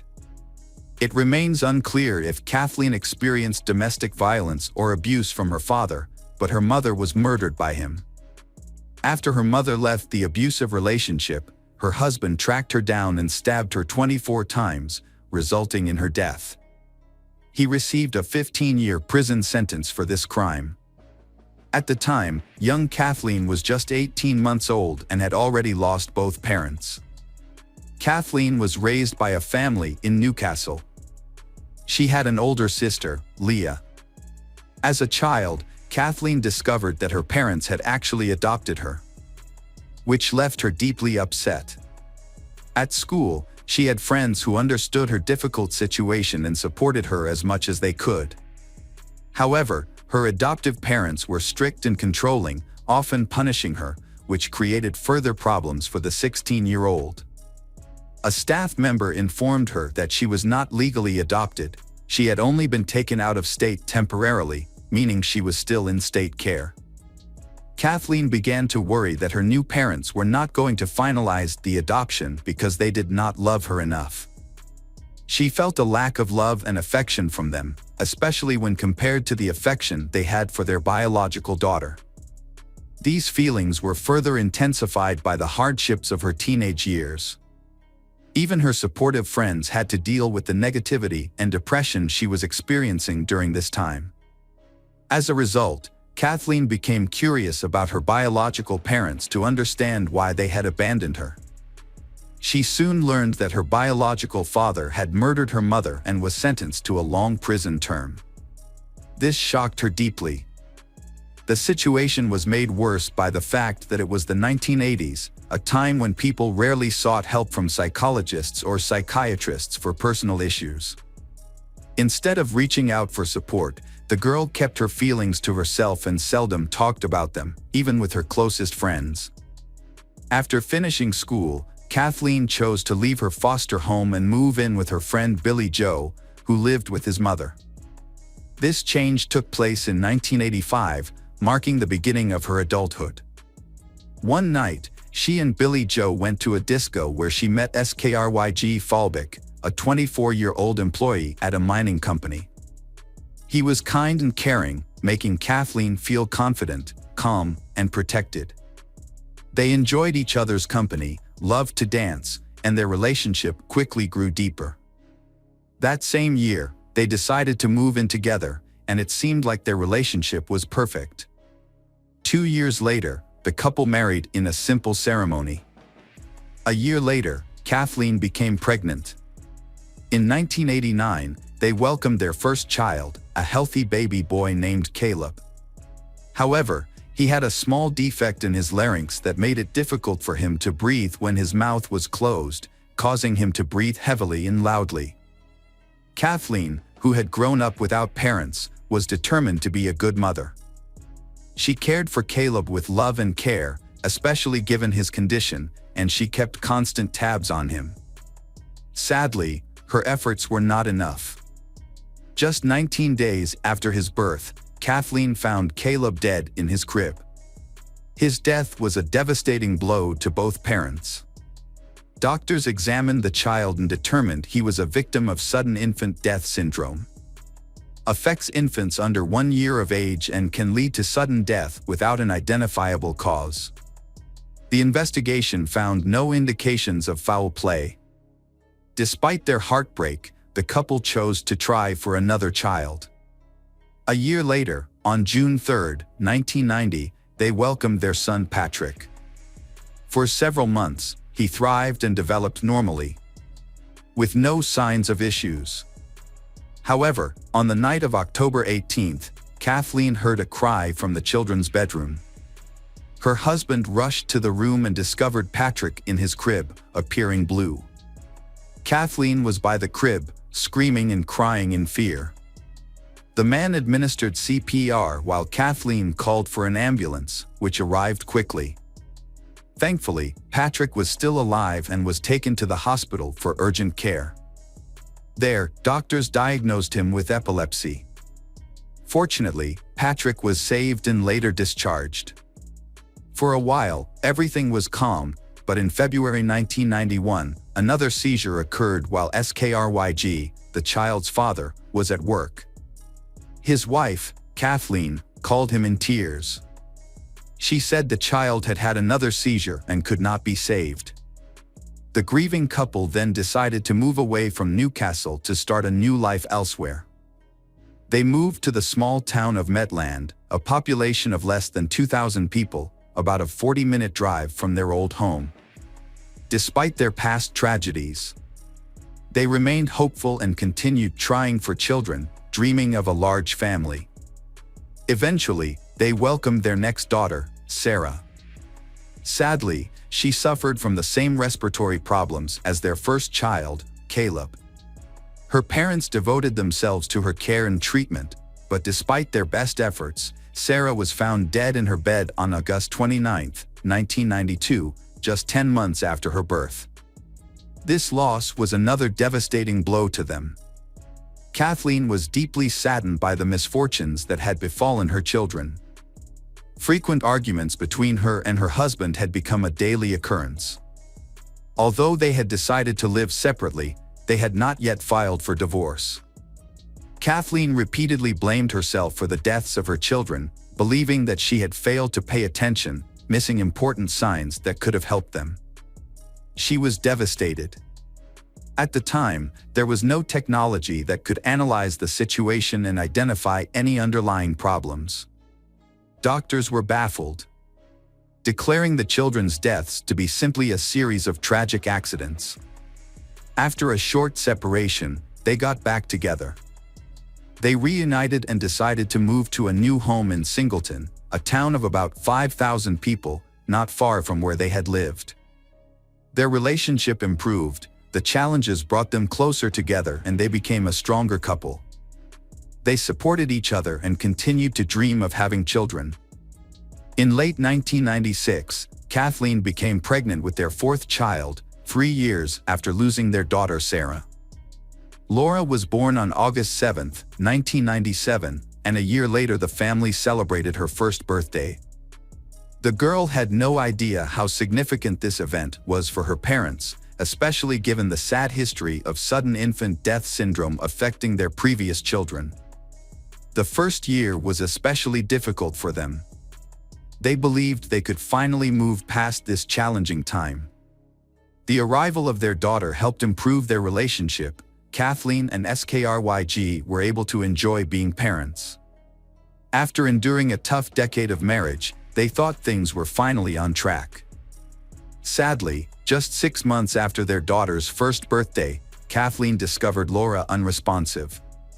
She called for an ambulance, but the doctors could not save the baby. The medical examiner who performed an autopsy on Laura was unable to determine the cause of death. While investigating the circumstances of Laura's death, it was discovered that Kathleen's other children had also died as infants and all had the same diagnosis, asphyxia, related to heart problems. However, medical experts were unable to piece together all the relevant information due to the lack of available data.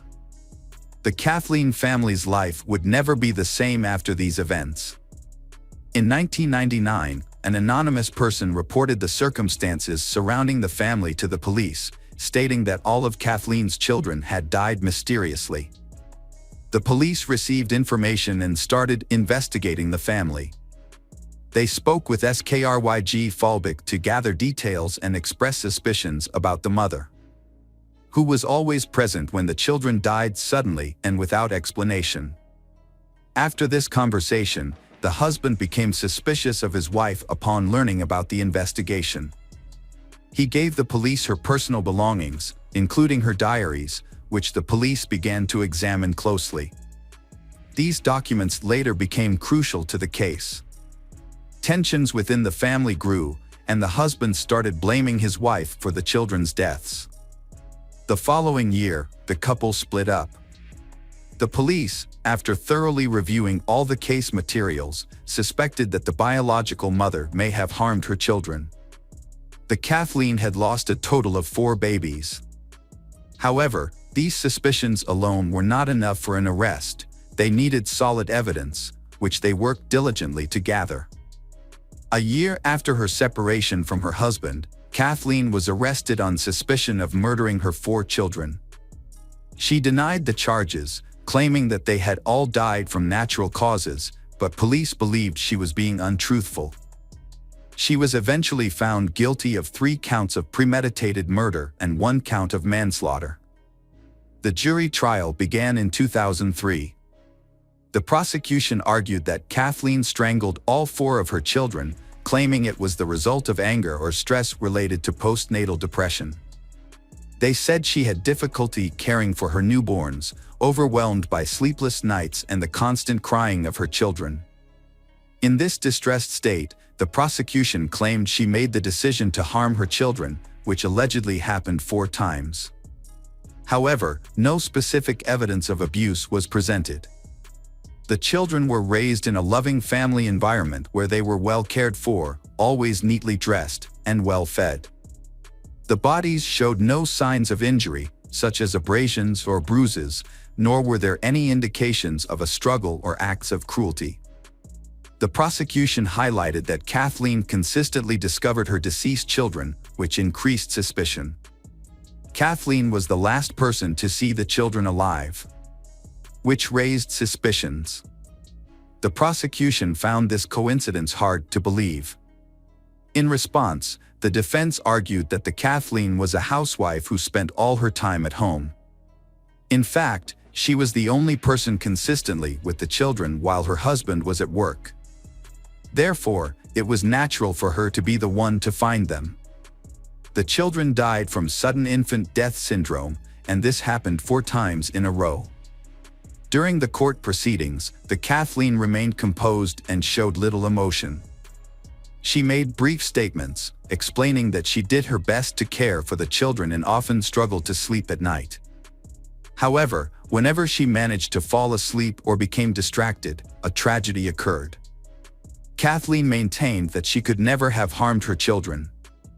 Her calm demeanor throughout the trial was portrayed by the media as indifferent and without guilt for her actions. Kathleen's diary entries significantly influenced the verdict, but only selected excerpts were presented in court, in which she wrote, "I was so frustrated with myself, angry and sad after losing my temper, and I felt like the worst mother in the world. I was afraid she would abandon me like Sarah," referring to her feelings about her daughter Laura. While these statements expressed her self-blame, they did not explicitly admit guilt or describe the events leading up to her death. Despite this, her diary entries were interpreted only negatively, suggesting that she felt responsible for her children's deaths, although she did not admit to killing them. These records were not reviewed by psychologists or other experts who could have provided a more accurate interpretation. The prosecution strategically influenced the jury by reading brief excerpts while neglecting to mention that these were personal records of a woman mourning the loss of 4 children. The media's negative portrayal and the prosecutor's diary entries fostered doubts about the defendant. Additionally, the prosecutor referred to Meadows' Law, which consists of 3 rules established by a renowned British pediatrician, Roy Meadow. He stated that the death of a single baby is a tragedy, 2 deaths raise suspicion, and 3 are considered murder unless proven otherwise. In this case, there were 4 deaths. Caleb, the first child, died in 1989.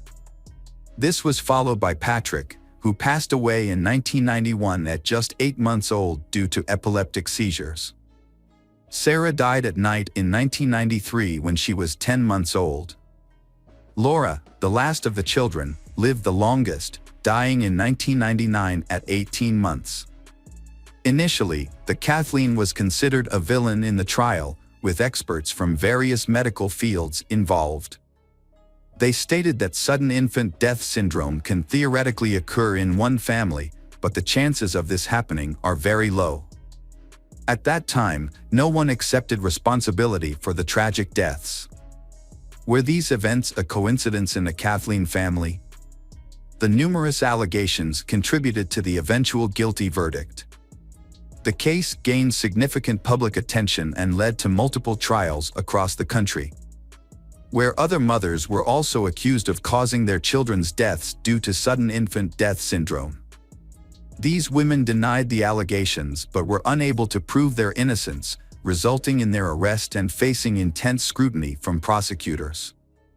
Prosecutors even looked into Kathleen's past, which included a troubled childhood and a father in prison for killing his mother, which showed a penchant for violence. And the incriminating evidence against Kathleen came from her ex-husband, Skryg Falbeck, who testified against her in court. She felt deeply betrayed by his testimony, as he believed at the time that she was responsible for the deaths of their children.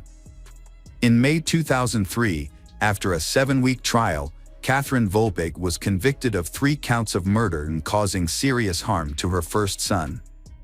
When the verdict was read, she broke down in tears, overwhelmed with despair. Catherine believed she was innocent and did not expect to be found guilty. The media widely covered the case, portraying it as a triumph over one of Australia's most notorious female serial killers. Public sentiment towards Kathleen was extremely negative. She was widely hated. She received a 40-year prison sentence but could apply for parole after 30 years.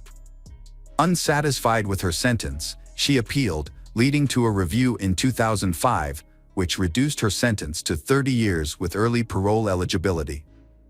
After 25 years in prison, Kathleen faced hardship. She was treated with contempt and violence. Fortunately, Kathleen had friends who visited her regularly and believed she was innocent.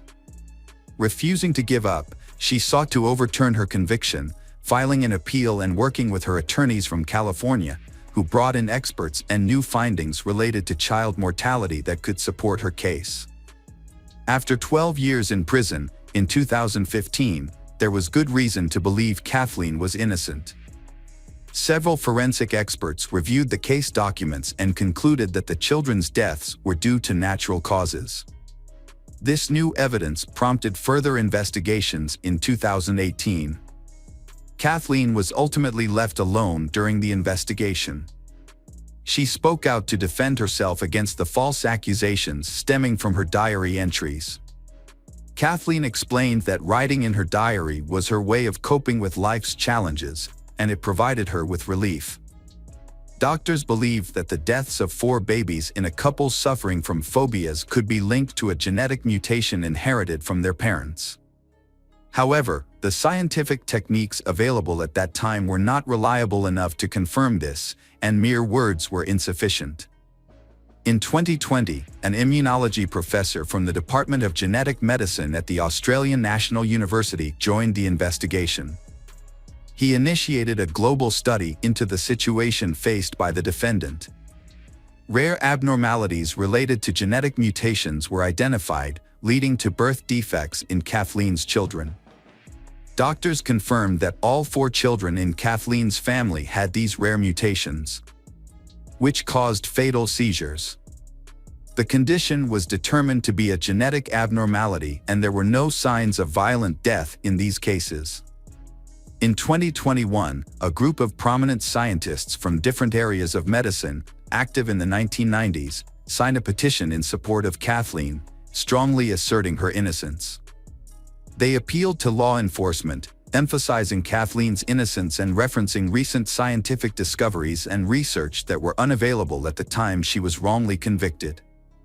A new investigation was initiated by the end of 2022 and concluded in April 2023. Throughout this investigation, new evidence was gathered and submitted for review. During the same period, Kathleen's diaries were re-examined by experts in psychology and psychiatry. After reviewing the entries, they concluded that the diaries did not contain confessions. Instead, they reflected Kathleen's internal struggles, including her fears, anxiety, and grief related to post-traumatic stress. Forensic experts, who had investigated numerous infant murders, raised doubts about the possibility of strangling a child without leaving any evidence. As a result of these findings, the prosecutor's office was persuaded to reconsider the case's sentence and punishment. This new information sparked significant public outrage. Some people continued to believe in Kathleen's guilt and argued that she deserved to be in prison, while others were furious, questioning why an innocent woman had spent 20 years behind bars. On June 5, 2023, Kathleen Volbeg was pardoned after serving 20 years of a prison sentence that was originally intended to last at least 25 years. This pardon allowed her to appeal to the Court of Appeal for criminal cases, which could provide her with financial compensation for the years she lost. However, she still faces the lasting effects of media coverage that has turned her case into a phenomenon known as Kathleen phobia, causing her to face hostility from strangers. Financial compensation cannot make up for the time she spent alone in prison, alongside dangerous criminals. Nor can it erase the humiliation and betrayal she experienced. Her life has truly been a nightmare. Kathleen is now 56 years old and continues to persevere despite everything. If her children had lived, her firstborn, Caleb, would be 34 years old, and her youngest daughter, Laura, would be 25. They might have had children of their own, allowing Kathleen to become a grandmother. Sadly, she has not had the chance to enjoy those joys in life. Currently, forensic medicine experts are debating the validity of the law of Meadows, arguing that it is fundamentally flawed. Many women have suffered as a result of this law and were acquitted later on. Welcome back, detectives. Let's dive into another horrible case. The case of Carrie Farver. In 2012, Dave Kropa, 34, moved to Omaha, Nebraska to start managing an auto repair shop he had recently inherited. Shortly before this, he separated from his wife, Amy Flora. They have 2 children together, and for the sake of their children, they remain on good terms and see each other regularly. Dave is trying to find a new woman to date, so he created profiles on several dating sites. He is friendly, sociable, and easygoing, so there are many people who want to meet him and want to start a relationship with him. At that time, he did not want a long-term or serious relationship, and he was content to enjoy fun moments with women. On an autumn day in 2012, Carrie Farver visited Dave's auto repair shop to have her car checked. Carrie was a 37-year-old, single mother. She has a 14-year-old son, and he is aiming to become a programmer in the future. When Dave met her, he was instantly infatuated with her and asked her out on a date. But she declined, saying he wasn't her type. However, he was captivated by she and wanted to get her attention. He later found her online and sent her a message. Although she didn't respond immediately, she eventually replied, and they started communicating. When she returned to the repair shop for more work on her car, he invited her to dinner again, and this time, she accepted. Carrie was a very cheerful, independent, and energetic woman. In school, she was among the top students, and teachers believed she had a promising future. Carrie was close to her mother, dear friends, and acquaintances. She always wore a smile and never gave up, no matter the situation. However, her life changed significantly at age 22, when she became pregnant by her boyfriend. Her boyfriend didn't like this, and he refused to take responsibility for raising the child. This didn't deter she, though. She quickly decided to keep the baby, become a single mother, and will not depend on boyfriend. She paused her university studies to find a job. She then moved into an apartment near her mother, Nancy. She also graduated from college and eventually got a job in IT with a higher salary. Being a mother came naturally to her, and her life revolved around her son, Max, and she chose not to pursue new relationships, dedicating herself entirely to her child. Dave's first date with Carrie went very well, and she was delighted about their time together. She later shared with a friend on social media that she hadn't laughed so much in years. Their conversation flowed freely and naturally, as if they had known each other for a long time, and Carrie was eager to continue the relationship. Furthermore, Dave also wants to build a romantic relationship with she. He even confessed that he was in love with her. He decided to stop talking to others on dating sites for her. However, before Dave met Carrie, he knew another woman named Shauna Elizabeth Gollier, who went by Liz. She was the first person he met online after divorcing his wife. He found her to be a sweet and cheerful person. Both had children around the same age, and she expressed interest in having an open relationship, similar to Dave's desire. She managed a small business and took care of housework. They felt very compatible, so they saw each other regularly for the past 6 months, maintaining a sexual relationship. Over time, Liz became more and more difficult. She wanted to spend more and more time with Dave. However, he doesn't like it, and he would rather communicate with other women. This causes their relationship to deteriorate, and he begins to distance himself from her. However, Liz kept interfering in his life, often giving him unsolicited advice, which stressed him out. Liz also knew that he had been dating different women before he met Carrie. She felt very dissatisfied with all the women he dated. Dave wanted to break up with his girlfriend, Liz, and suggested she date other people. However, she refused to break up and has deleted her dating website.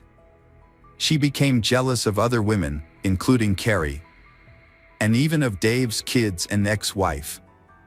As a result, he frequently had to reassure her. During a date with Carrie, Dave noticed missed calls and texts from Liz. Liz insisted on entering his apartment immediately because she forgot something there during her last visit. Dave told her he was with his girlfriend and couldn't let her in right then, but he can do it after he gets home.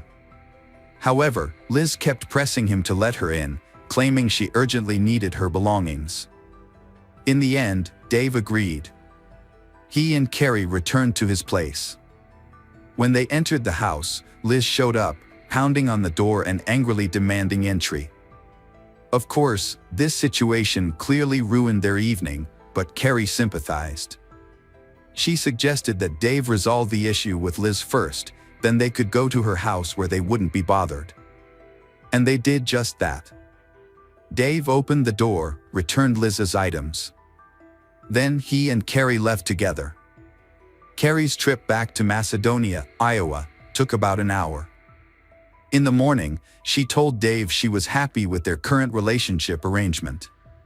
She didn't want a serious relationship, marriage, or children. She just wanted to enjoy their time together. This understanding brought them closer, as they shared similar views on relationships. Their relationship thrives on mutual understanding. Dave found she very attractive, smart, and charming.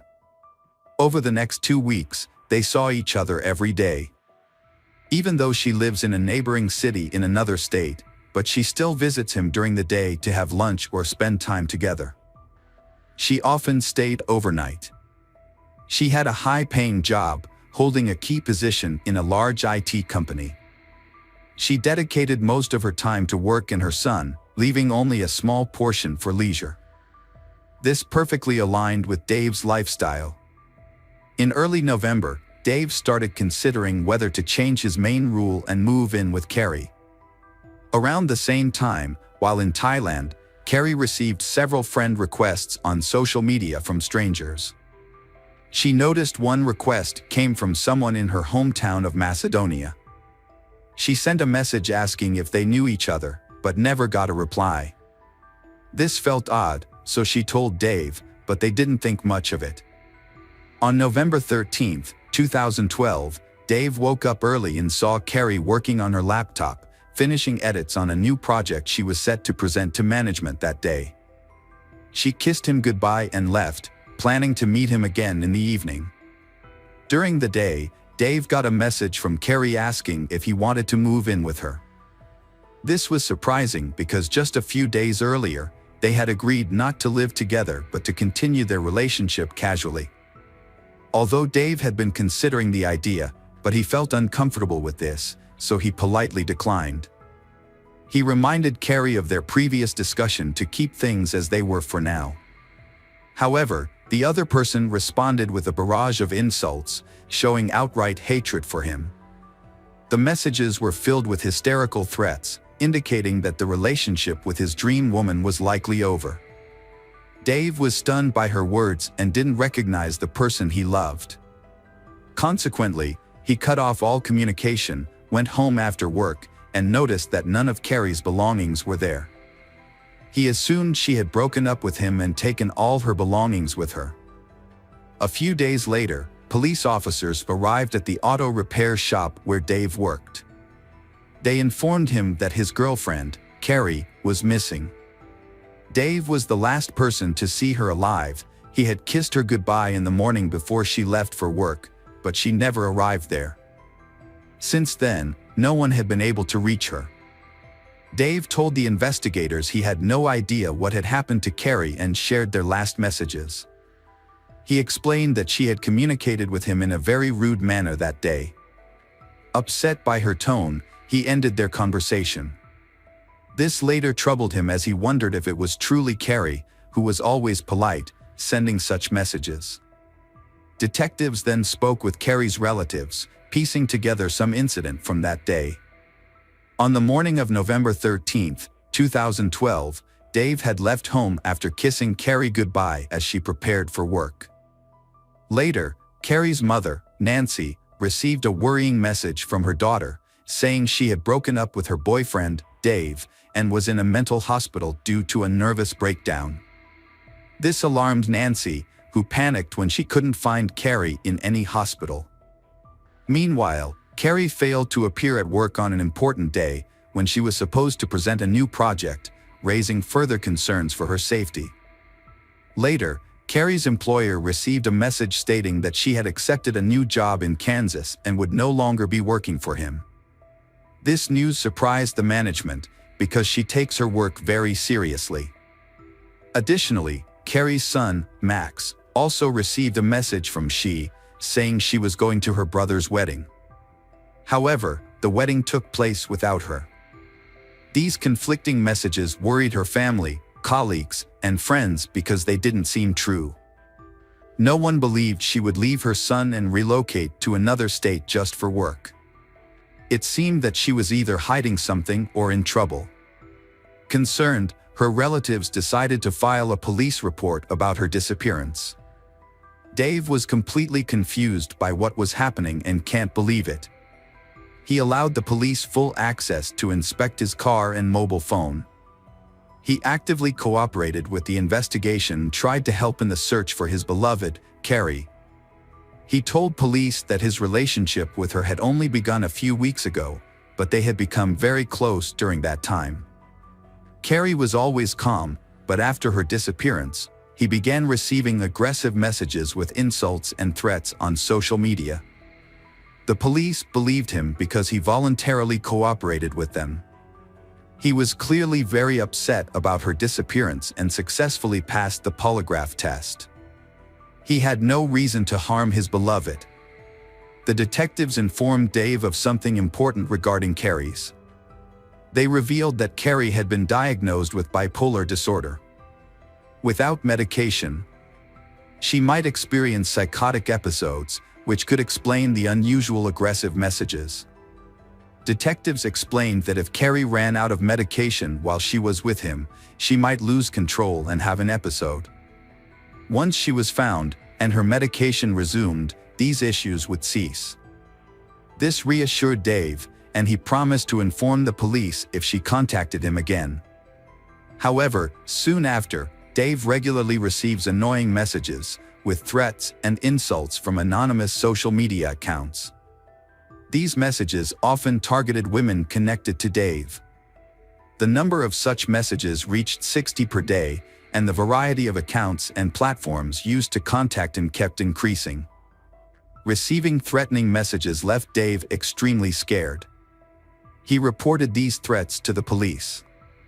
An ex-girlfriend of Dave's also told police that she had been sent similar threatening messages after the first date with him. She received threatening messages that if she continued to see Dave's, her child will be in danger. So she cut off contact with he. The situation worsened when Dave's friends began receiving messages accusing him of abusing women.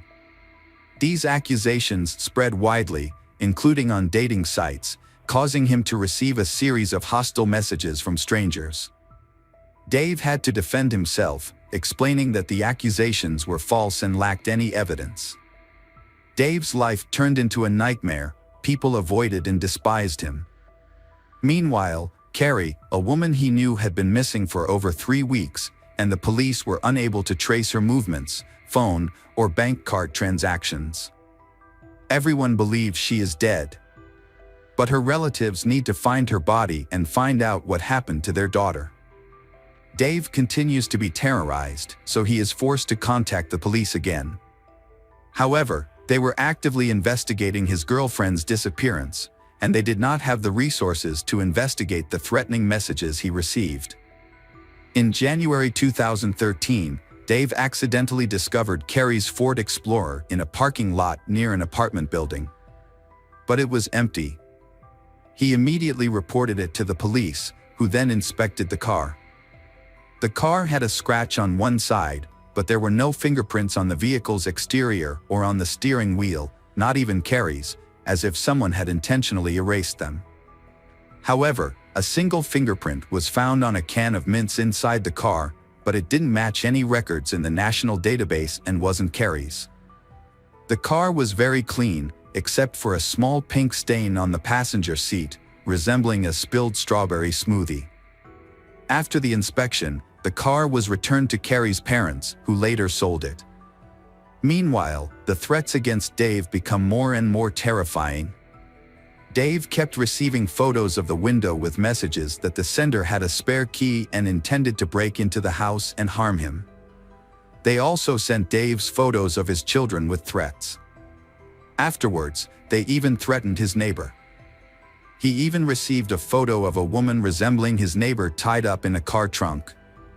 Frightened, he called his neighbor to ensure she was safe. She said that she was actually at home. During these times, Dave tried to dismiss the threats and hoped it would all end soon.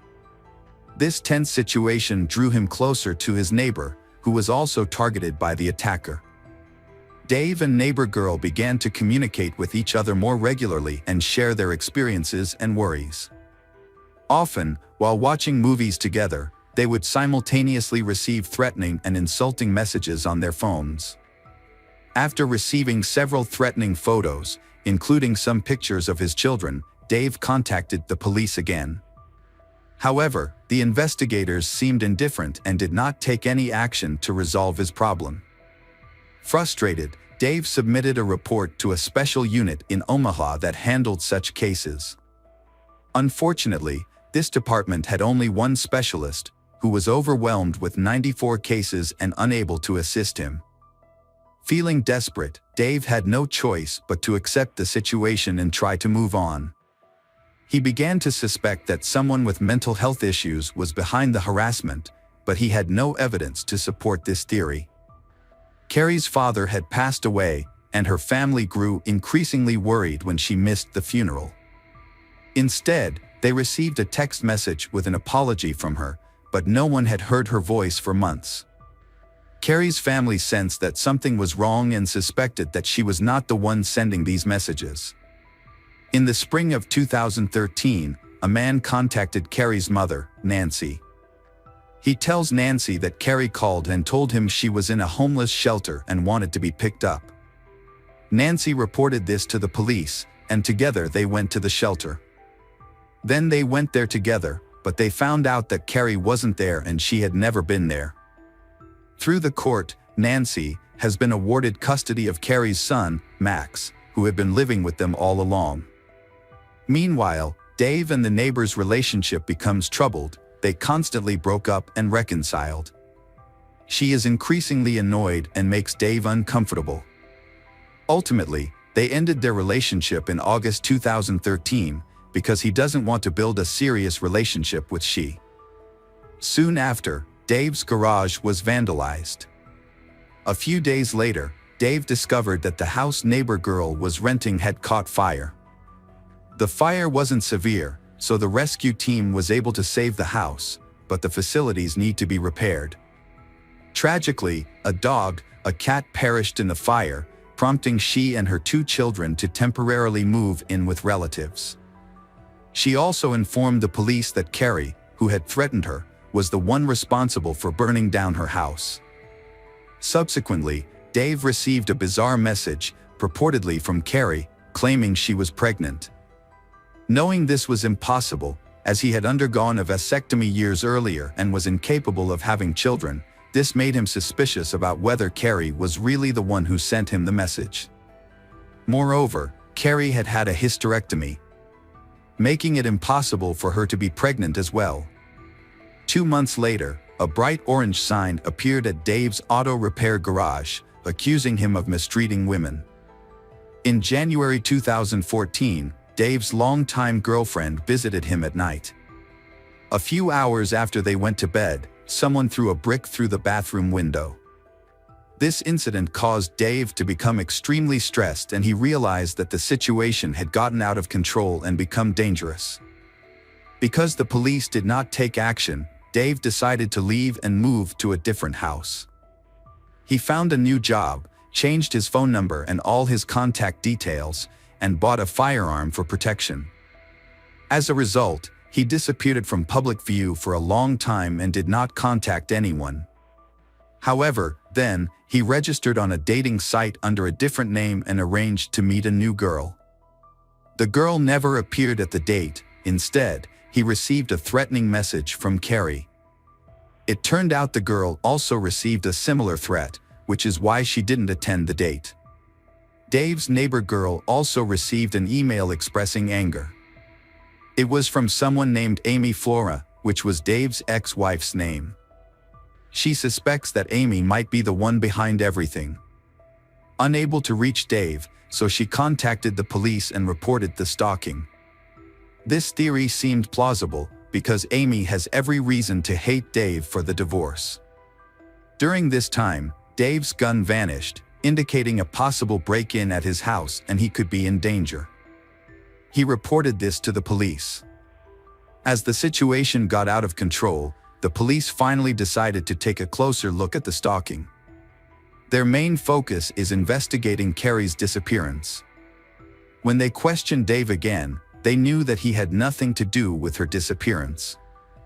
With new details, the investigator doubted that Carrie was threatening her boyfriend and others. They don't understand why Carrie, who has been dating Dave for about 2 weeks, would threaten him and everyone around him. She even left her entire family, their home, and their successful job for him. It didn't add up and shows that someone may have kidnapped her and stolen her identity. On December 5, 2015, Liz Gollier, an old girlfriend of Dave's, called 911. She reported that she was attacked while walking home late at night through the park. She saw a shadow in the darkness before being attacked from behind and asked if she liked Dave, followed by a gunshot. Liz identified her attacker as resembling Amy Flora, Dave's ex-wife. The attacker shot her in the leg but then disappeared into the night. Luckily, Liz's injury was minor, and she was taken to the hospital. The police visited Amy to verify details and determine whether she was responsible for the shooting. However, Amy denied any involvement. During the investigation, the police discovered that Amy had received numerous threats from an unknown woman. Amy said that she had recently started communicating more with her ex-husband, Dave. This led to her receiving a series of threatening messages, telling her to cut off contact with him. She allowed the police to search her house, but they found nothing suspicious, and she had an alibi at the time of the attack. Detectives verified her alibi and confirmed the threatening messages, leading them to remove she from the list of suspects. Despite this, Liz insisted that Amy was the attacker. At the same time, Liz could not explain how she could see the shooter's face clearly in the dark when she was in a state of fear, and no one believed her claim. To confirm her statement, Liz brought with her a printed message confessing to the attack, which Amy emailed to her. This confession contained very detailed information about Carrie's abduction. On the morning of November 13, 2012, Carrie logged onto her social media page at approximately 6:45 a.m. The next time Carrie logged in was 3 hours later, to unfriend Dave. According to Amy's confession, this was when she abducted Carrie. Email sender accurately described Carrie's tattoos, including one not listed on the missing persons flyer. Email claimed that Carrie had suffered wounds in the abdomen or chest area, was then burned beyond recognition, and disposed of in a trash bin. It also included details about Carrie's car and house that hadn't been publicly shared, leading police to suspect that the letter's author had actually seen her body. They concluded that Carrie had been murdered over 3 years ago. But they believe that Amy did not do it, and they do not even believe that Amy herself would write a confession letter and sign it. It all looks like an unprofessional staging. The investigators were suspicious of Liz Gollier, who had provided an email from Amy, is the mastermind behind Carrie's kidnapping. A check of Liz's phone revealed that she had deleted some information. They found out that she was using an app to encrypt her location, making it hard to trace the origin of the messages. Nancy, Carrie's mother, got involved in the investigation. She believed that the messages sent to relatives by Carrie before she disappeared were written by someone else. This was because they contained grammatical mistakes and had an unusual writing style, unlike Carrie, who was always polite and articulate. Then, the police discovered that Liz had become obsessed and lost her sense of reality. She shot herself, all in an effort to terrorize Dave. It's hard to believe, but investigators keep trying to uncover the truth. Dave was shocked to learn about Liz's deception. For 3 years, she managed to conceal her actions, sending over 15,000 messages, dedicating 50 to 70 hours a week, like a full-time job. She used the timer to make sure she always had an alibi. Her actions stem from her possessive feelings towards Dave. She didn't want to share Dave with other women and was determined to win him back at any cost. Detectives began carefully questioning Liz after she was released from the hospital following a gunshot wound, with the hope that collecting information will help speed up the investigation process. Liz was interrogated, and she seemed very angry. She aggressively insisted that Amy should be jailed because posed a danger to society. Liz presented new letters purportedly showing more confessions about killing Carrie, revealing details such as Carrie being killed in her own car from the passenger seat. However, the detectives knew these claims were false and that Amy was not involved. They told Liz that Amy was now with Dave to observe her reaction. As expected, she became furious and lost control. The police continued telling Liz they needed evidence to charge Amy. They tried to link Amy to Carrie's disappearance, as Liz had accused Amy's. Liz began sharing more and more details about the crime. How did she know all this? The police located Carrie's car, which Carrie's parents had sold, and obtained permission from the new owners to inspect it. During the inspection, they removed the seat covers, revealing a large blood stain on the seat and smaller stains beneath it. DNA analysis confirmed the blood belonged to Carrie, who had disappeared 3 years earlier. They also discovered DNA traces belonging to Liz. This further increased suspicion towards her. Later, the investigation uncovered thousands of photos on Liz's computer. Most of these were selfies, but one photo showed a leg with signs of decomposition. The police identified the leg by tattoos matching those of Carrie. After a lengthy investigation, they discovered that the IP address used to send confession emails and threats supposedly from Carrie was linked to a person named Gareth. Liz's ex Gareth believed his beloved to be Shauna Gollier for many years. Little did he know that Liz was weaving conspiracies and a web of lies around the story of Carrie's disappearance. During the inspection of Gareth's house, the police found nothing of interest. However, a search of Liz's previous home uncovered new evidence. Officers discovered several mobile phones and electronic devices, including a camera owned by Carrie. It was confirmed that one of the phones was used to call Carrie's mother. This phone had a voice-changing app installed. Detectives also matched fingerprints found on a candy pack in Carrie's car to Liz's fingerprints, and they match. Liz's actions were incredibly cruel. She cruelly sent messages to Carrie's mother and son, giving them hope that Carrie was still alive. This deception went so far that Max, Carrie's son, wrote a message 3 years after his mother's disappearance to the number from which he last received a message from her.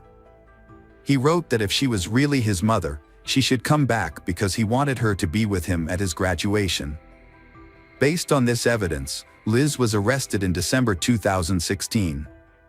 She was charged with first-degree murder, concealment of a body. Her defense team opted for a judge to decide her guilt, rather than a jury. The prosecution argued that she stabbed Carrie to death in November 2012 in Carrie's own car. They claimed Liz lay in wait for Carrie as she left Dave's house and attacked her when she reached her car. The prosecution presented all the evidence pointing to Liz's guilt. Another disturbing story about Liz's emerged during the trial. Liz once had a young son named Cody. Cody's father, who had a mental disability, cherished his son. When Cody was found unconscious, it was determined little boy died from shaken baby syndrome. Cody's father confessed to the crime and was imprisoned. However, his family believed Liz was the true perpetrator and had manipulated the father into confessing. Additionally, it was revealed that this was not Liz's only instance of harassment. After breaking up with another man, she stalked his new girlfriend, continued even after they married and had a child. On August 15, 2017, Liz Gollier was found guilty on all charges. She, however, did not admit guilt for any of them and showed no remorse. Her lawyer sought leniency, requesting a sentence of no more than 30 years with parole eligibility after 15. However, the prosecution argued that Liz lacked humanity and did not merit a reduced sentence. Consequently, she received life imprisonment without parole. Liz continues to deny her guilt and is appealing the verdict. Carrie's family never recovered her body, which remains missing. They long to find her remains to fulfill her wishes of cremation and scattering her ashes. Hello friends, welcome to our channel. Today we're going to take a look at another horrible case with you. The case of Sonia Ivanova. Sonia, a 19 years old, a Native American resident, grew up in a small village about 180 kilometers southeast of Nome, Alaska, USA. She dreamed of living and studying in Hawaii, but she needed to earn money first. Determined to make a change, she decided to take action. Along with her best friend, Timer, she moved to Nome, where she got a job as a hospital administrator. Timer found work as a hotel receptionist. They shared an apartment and felt comfortable in their new surroundings. Without a car, they walked everywhere. Sonia's family was concerned for her safety because there had been incidents of Native American residents disappearing in Alaska. They were worried because she was too naive and gullible, making her vulnerable to deception. On Sunday, August 10, 2003, Sonia and Timer went to a bar to relax with friends. They stayed until 11 p.m., then left. Timer went to spend the night with other friends since she had to work in 6 hours. Sonia, having a day off, decided to enjoy a walk in the summer rain, which she found comforting and warm. As they said goodbye, they didn't realize that it would be the last time they would see each other. At 5 a.m., Timer came home to get ready for work. She was surprised to see that Sonia was not sleeping at home. At first, she thought Sonia might have slept over at other friends' houses. Throughout the day, she tried contacting Sonia multiple times, but all attempts failed, which made her worried. She decided to call Sonia's sister, Christina, and Christina's husband, Tim, but they also didn't know where Sonia was. Tuesday came, and Sonia still hadn't returned home, increasing Timer's anxiety to the point of panic. She remembered that Sonia never went anywhere without makeup. If Sonia had planned to spend 2 days with friends, Sonia will definitely stop by the house to pick up mascara and lipstick. After finishing her work shift at 5:15 p.m., she contacted the police to report Sonia missing. The police Reburn was skeptical, he thinking Sonia might be with friends, and asked Timer to wait. None of the people interviewed knew where Sonia had gone. Christina and Tim were also actively searching. They searched every part of the city and questioned everyone about Sonia's whereabouts. Their next lead was a young man named Kyun, who was a friend of Sonia and whom she apparently liked, but they couldn't locate him either. All their hopes were placed on the police. However, initially, the Nome police were not interested in searching for Sonia. It was only after the hospital where Sonia worked reported her disappearance that investigators seriously took on the case. Reburn questioned Timer once more. According to her, there is no problem between them. Sonia seemed happy. There were no arguments, and if they ever had misunderstandings, they would talk it out and quickly reconcile. Then, she joined the search operation with many volunteers and, along with her friend, searched for Sonia on the outskirts of the city. A moment later, the police received a call. Timer was hopeful, thinking that Sonia had been found. Indeed, Sonia was found, but the news brought no joy. A few hours earlier, a fireman noticed fresh tire tracks on a deserted road and decided to investigate. Soon, he was at the police station and tell everything. The officer Bran asked the fireman to show the location, and together they went to an abandoned gold mine. What the officer saw there shocked him. Although he couldn't see the woman's face, he immediately knew it was Sonia. When he learned what happened to Sonia, Timer felt extremely painful. Even after 20 years, the pain still lingers in her heart. It was extreme sadness, hopelessness, and anger. She was primarily angry with herself, believing that if she hadn't left Sonia alone to visit her friends for the night, Sonia might still be alive. Meanwhile, the investigation into the terrible murder began. Due to lack of skills and equipment, local detectives had difficulty investigating the case. So they turned to the Alaska Bureau of Investigation, ABI, for help, which specializes in investigating complex crimes such as murder. When investigators arrived, they immediately secured the scene. They using road barriers and shelter tents, fearing that precipitation might destroy important evidence. During their investigation, they discovered blood traces that had been driven over by a car. So, they suspected the perpetrator might have been responsible. Upon closer inspection, detectives noticed an unusual detail about the tire marks. One tread was different from the other three. This suggested that the suspect's vehicle had two different types of tires. Additionally, they found blue paint stains, likely from a vehicle. Because the paint stains are quite high above the ground, investigators theorized that the vehicle could have been an SUV or a truck. Further investigation revealed that Sonia had not been raped. There was no DNA evidence on her body or at the crime scene. This brutal murder has left the town's residents bewildered. And they do not know who is responsible. Sonia, a friendly girl, had no known enemies and hadn't been in conflicts with anyone. Officer Reburn revisited the list of Sonia's friends and was particularly interested in Daniel Ango, also known as Kyun. Tim and Christina had tried to reach him during the search for Sonia, but he did not respond.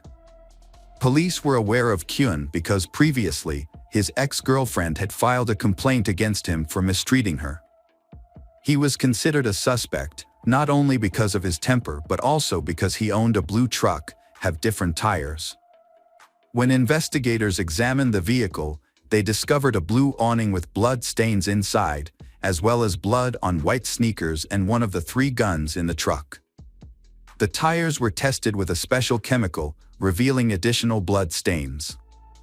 Kyun was brought in for questioning. He stated that he hadn't seen Sonia for 2 weeks. He also was out of town hunting with friends when she disappeared. Despite this, detectives decided to investigate further. Later, he explained that the blood in his car came from a hare he accidentally hit. He said he had to put the hare out of its misery, but then suggested it might have been a porcupine he shot while hunting. With that, the interrogation ended, and he left the police station calmly. Timer and Christina are unhappy with the police investigation and feel it is stalling. A week after Sonia's body was discovered, they went to the known police station and attached a photo of her to the wall outside. An officer came out, told them to leave, and removed the photo. Despite this, Timer showed up at the station every morning at 8 a.m., standing there to demand answers. The public did not know that investigators had identified Kyun as the prime suspect and were not investigating anyone else. However, the detectives were mistaken.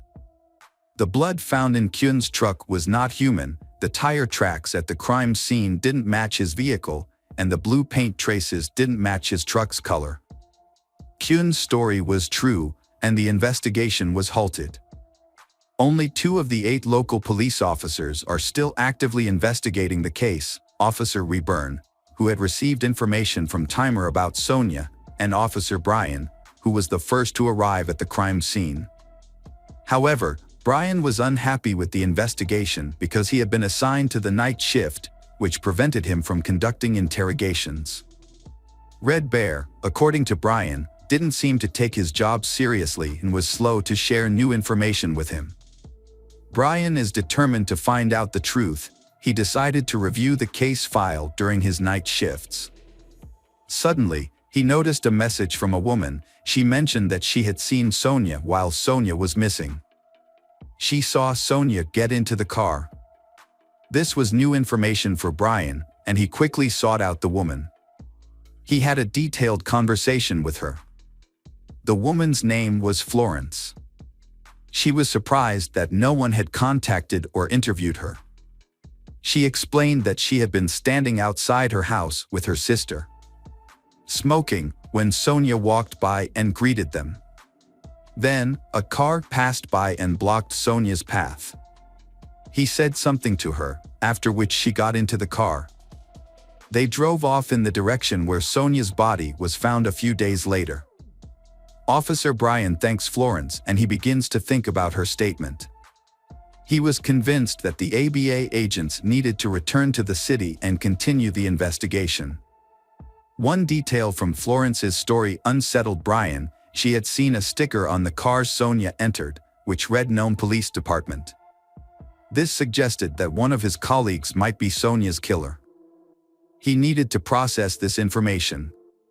The ABA team, led by Eric Burette, returned to Nome to investigate Florence's testimony further. Eric informs the group about 2 policemen who were on duty at the station the night Sonia went missing, Matt Ons and Stan Ulker. At that point, both of whom had been with the Nome Police Department for 3 years.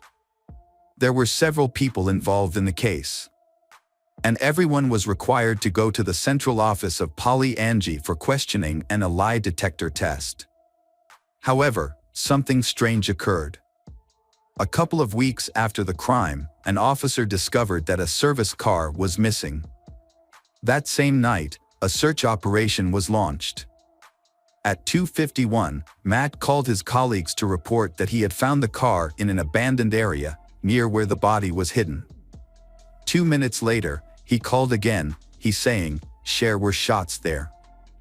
Several police officers rushed to the scene, but they found nothing unusual. Police found the missing car in a safe place, dark place. Matt admitted that he was terrified when he heard the shots and thought about his 4-year-old son possibly growing up without a father. He said that perhaps he was not cut out for police work. The officers inspected the stolen car and immediately noticed the broken window on the driver's side. Next, they saw an envelope on the driver's seat, amidst the glass shards. Inside the envelope was a letter, in which the stranger expressed his hatred for the police. They claimed that stealing the car was easy and that Sonia was just in the wrong place at the wrong time, implying that it was not her fault. The person mentioned that Sonia mistook him for a policeman. He warned them to be careful, saying that he was watching their every move. He threatens that if they leave him alone, he would leave them alone, but if they came too close, he would shoot them in the head.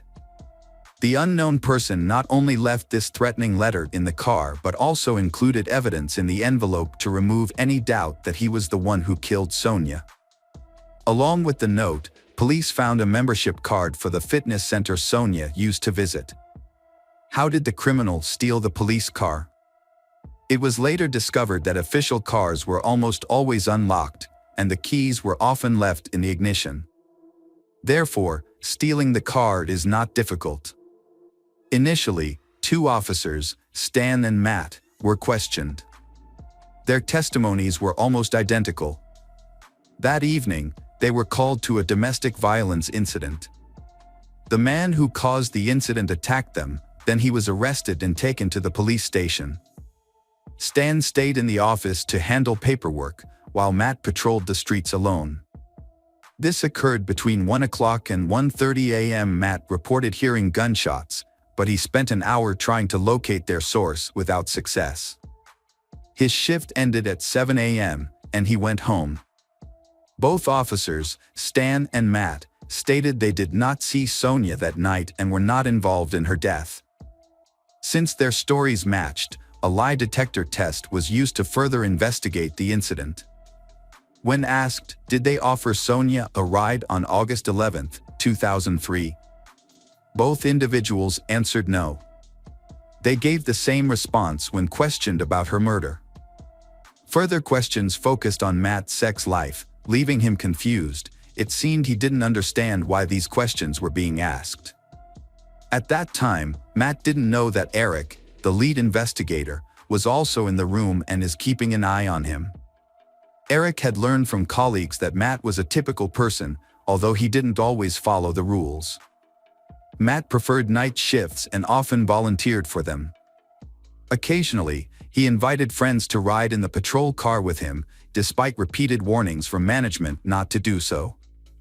In March 2003, Matt was accused of using his squad car to meet women.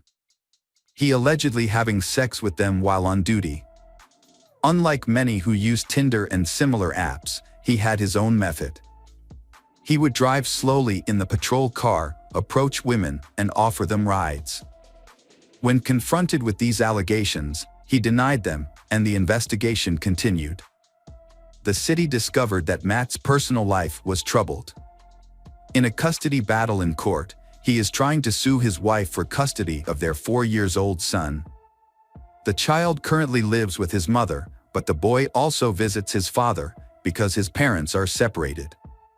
On the morning of August 12, Matt called his wife to say he couldn't pick up their son. Because he had to work on a missing girl case, which might take a long time. His wife confirmed this to the FBI. When asked if she was sure the phone conversation took place on August 12, she affirmed with certainty, because that day was her birthday. At that point, when Sonia had not yet been reported missing, then how could Matt know she was missing? On October 25, he was arrested and charged with Sonia's murder. This news didn't surprise everyone. 6 women reported to the police, accusing Matt of not only failing to maintain order and security on the streets but also posing a threat to many people. They felt relieved after his arrest. One woman claimed that when she was drunk, he detained and assaulted her in the squad car. She didn't report it immediately, fearing disbelief due to her intoxication. 2 other complaints were filed against him, but they were not properly addressed. Investigators have no evidence to prove Matt was involved in the murder. They don't know where Sonia's clothes are or where he hid the weapon. And they found nothing suspicious in the patrol cars. The detectives worried that their information wouldn't convince the jury of Matt's guilt. However, they were about another lead, a hunting camp about 30 kilometers from the city. He frequently visited this camp, and a witness saw him burning his gloves there. If true, he might have destroyed other evidence at the camp. At there, investigators thoroughly examined the ashes.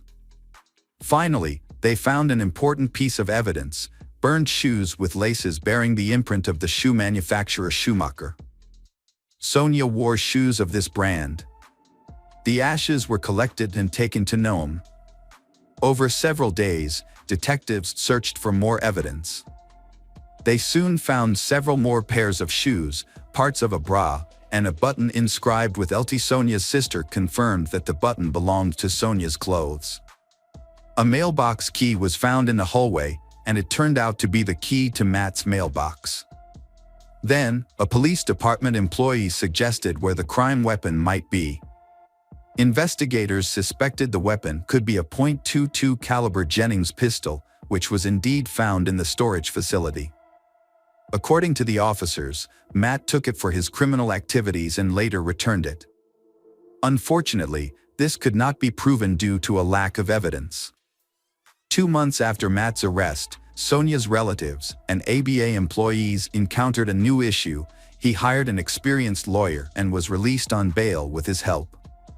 The residents of Nome were shocked that the killer was freely roaming their small town, but they were powerless to stop it.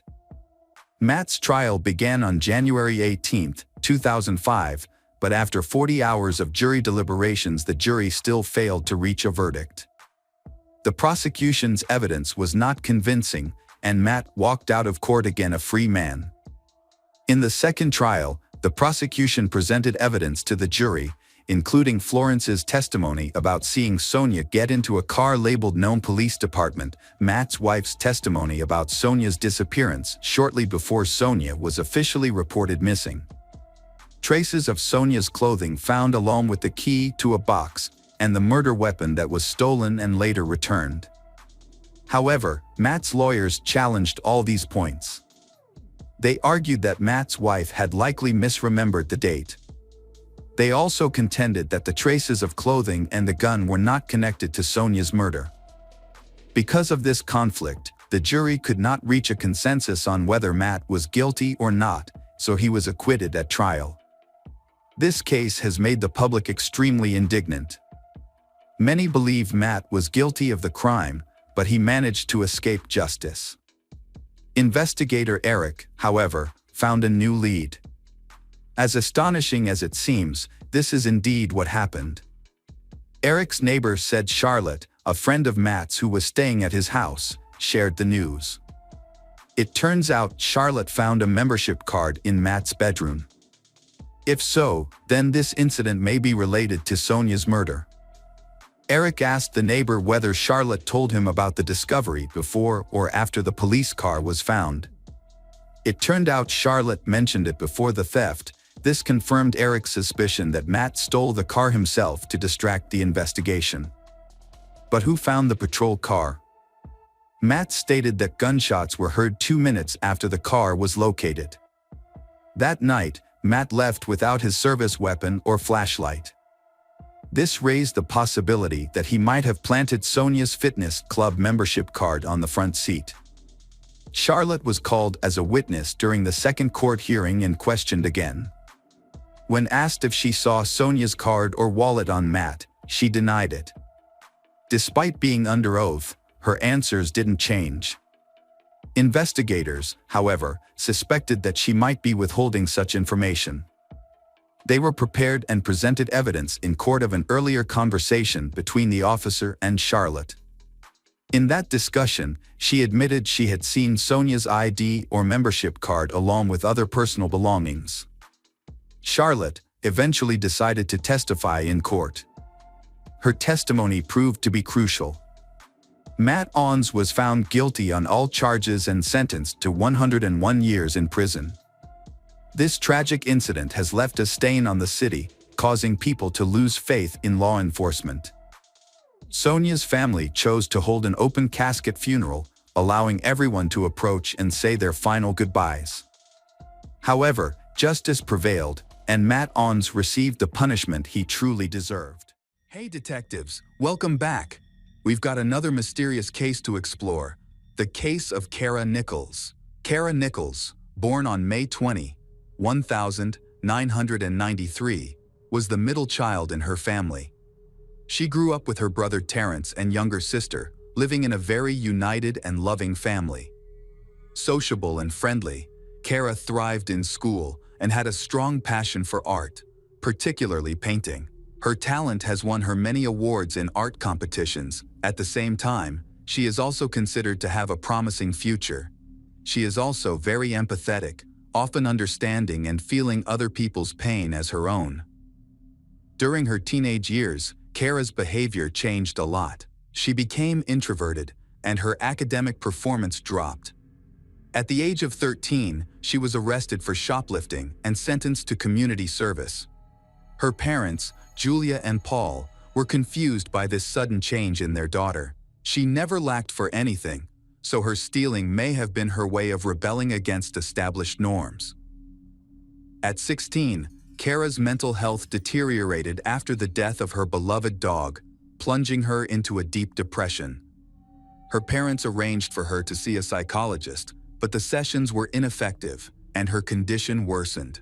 Eventually, she was admitted to a psychiatric hospital, where she was diagnosed with a personality disorder.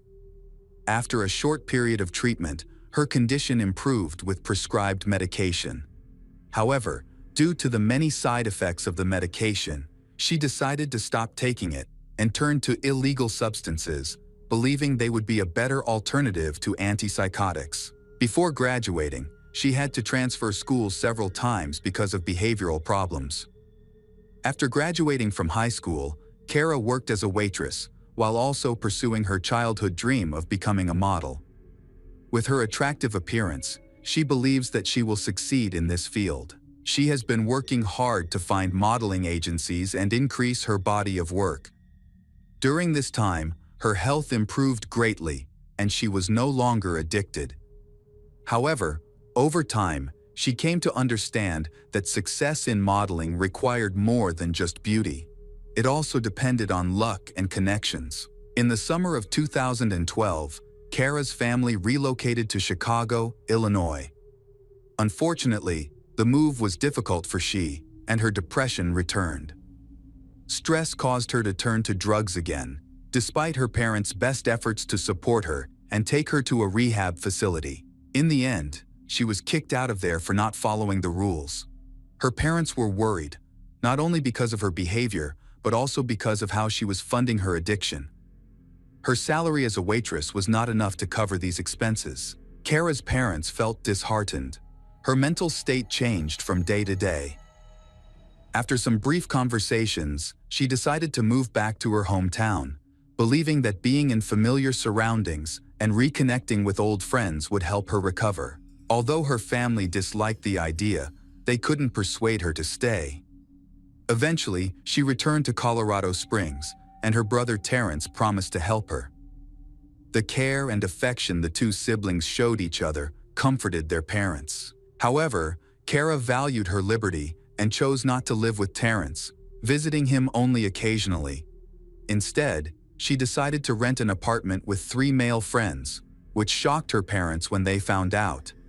They insisted she move out, but she refused, explaining that she had no better options and felt the men were no danger. Gradually, life returned to normal for Kara. She resumed her previous job and continued her modeling career by creating a profile on Model Mayhem. Over time, she received more modeling offers, but they didn't produce the results she had hoped for. Standing out among thousands of profiles proved is big challenge. Eventually, Kara encountered financial difficulties. She fell behind on her rent and had to eat food from his roommate. She confided in her brother, Terrence, who provided her with financial support. She was determined to seize the opportunity she received on October 9. However, no one expected that night to be her last. At the time of her disappearance, Kara was 19 years old. She was last seen wearing a hooded sweatshirt, dark jeans, white DC sneakers, and pink headphones. Kara is a girl with outstanding height, with green eyes, and has 2 tattoos, a marijuana leaf on her right ankle and an astronaut on her left wrist. She also had multiple piercings on her ears and above her lip. Flyers distributed in the area described these features, along with other details about her appearance. It was also noted that she struggled with bipolar disorder or borderline personality disorder. Her older brother, Terrence, was the first to suspect that something was wrong. Soon after, her parents, Julia and Paul Nichols, joined the search for their daughter. Although Kara used banned substances, but her family knew she always stayed in touch and kept them updated about her whereabouts. When she failed to call back on October 10 and 11, her family became increasingly concerned. They always cared for her, but she wanted to live freely and did not want to follow any constraints. Lately, she has become more withdrawn and only talks to her brother Terrence. Kara's modeling job did not bring in the expected income. So, when she was offered a well-paying lingerie photo shoot, she eagerly accepted. She told her roommates about her plans and left late at night. The shoot was scheduled for early morning in Denver, so it was more convenient to leave the night before. She wasn't traveling alone, she was accompanied by colleagues from the industry. Since neither she nor her friends had a driver's license or a car, they managed to find someone to drive them. At first, Kara's story didn't raise any suspicions. People who know her often see her modeling profile and social networks filled with professional photos. Everything seemed normal until she failed to return the next day or the day after. The last time her brother, Terrence, spoke to her was at 11:45 p.m. on October 9. Their conversation was suddenly interrupted, and she did not call back. Terrence thought the phone was disconnected and went to sleep, not knowing that he would never hear his sister's voice again. As of October 10, Kara did not respond to any calls or messages. Her voicemail was consistently active. Terrence assumed she was either busy or resting after work. However, by October 11, there was still no word from her. This strange silence made him extremely worried, because it was not like Kara was always out of contact. Worried, Terrence decided to visit Kara's home and spoke with her neighbors. None of them had seen she in several days. One young man mentioned seeing her get into a dark-colored sedan around 11:00 p.m. Unfortunately, he couldn't identify the driver due to the darkness, but noted that she didn't seem to be alone. Terrence then went into Kara's room to look for clues. He noticed that her essential belongings, such as her cosmetics bag, purse, charger, and laptop, were still there. On the bedside table, he even found $300 in cash. It was clear she hadn't planned to leave for an extended period. When he opened her laptop, he discovered that she hadn't been online for more than 2 days. This was unusual, as she was often checking her email for modeling opportunities. Convinced that something was wrong, he reported her disappearance to the police. At the police station, Terrence explained everything in detail, but the police were in no hurry to begin the search. They argued that Kara was an adult and didn't have to inform anyone of her whereabouts. They suggested she might have been held up at a photo shoot, gone somewhere else, or possibly had a boyfriend no one knew about and was spending time with him. However, the police's explanation still did not reassure Terrence. He knew his sister well. No matter what happens, she will definitely contact him. He was certain something bad had happened to her. However, the police calmed him down and asked him to come back later. Terrence then contacted their parents. He explained the situation and asked for their help. He understood that in a situation as serious as this, there needs to be joint cooperation. Upon learning of their daughter's disappearance, the family quickly flew to Colorado Springs. When they received the news that their daughter was missing, Kara's family quickly flew to Colorado Springs. Her cell phone was still off, and she had missed an important appointment, which made they even more worried. They then went to the police station to ask the police to carefully review the report they had filed. The El Paso County Sheriff's Office eventually recognized that the circumstances surrounding her disappearance were concerning. Detectives contacted locals to find out information about Kara's whereabouts. Kara's parents permitted investigators to access her cell phone data. Experts confirmed that her last message was sent to her brother, Terrence. Data from her cellular provider indicated that on October 9th, her phone was traveling north before it was turned off. Friends and acquaintances joined the search, distributing flyers across Colorado Springs and Denver. Investigators also looked into other communication methods used by Kara, particularly her laptop. This leads to the discovery of a secret she has kept from her family. Some of her modeling jobs are actually a cover for a call girl service she has been involved in since she was 17. This shocked her parents, Paul and Julia, when they learned the truth about her income. Unfortunately, they needed to agree to release this information to generate new leads, but doing so could negatively impact the investigation and reduce public interest. There were many cases where the victim's image was significantly distorted, and Kara's family did not want to share their hardships. However, they felt they had no choice but to hope to find she. Unfortunately, no miracle happened. After the new information was released, media outlets began canceling interviews with her family, leading to a decrease in coverage of her disappearance. The search for Kara was suspended. The National Women's Coalition Against Violence and Exploitation was the only organization involved in assisting with the investigation into Kara's disappearance. They helped keep her case front of mind for the public and the authorities. In November 2012, detectives announced that they would interview two women who were believed to have been in the car with Kara on the night she disappeared. Descriptions of these women suggested they might have worked in the same field as Kara.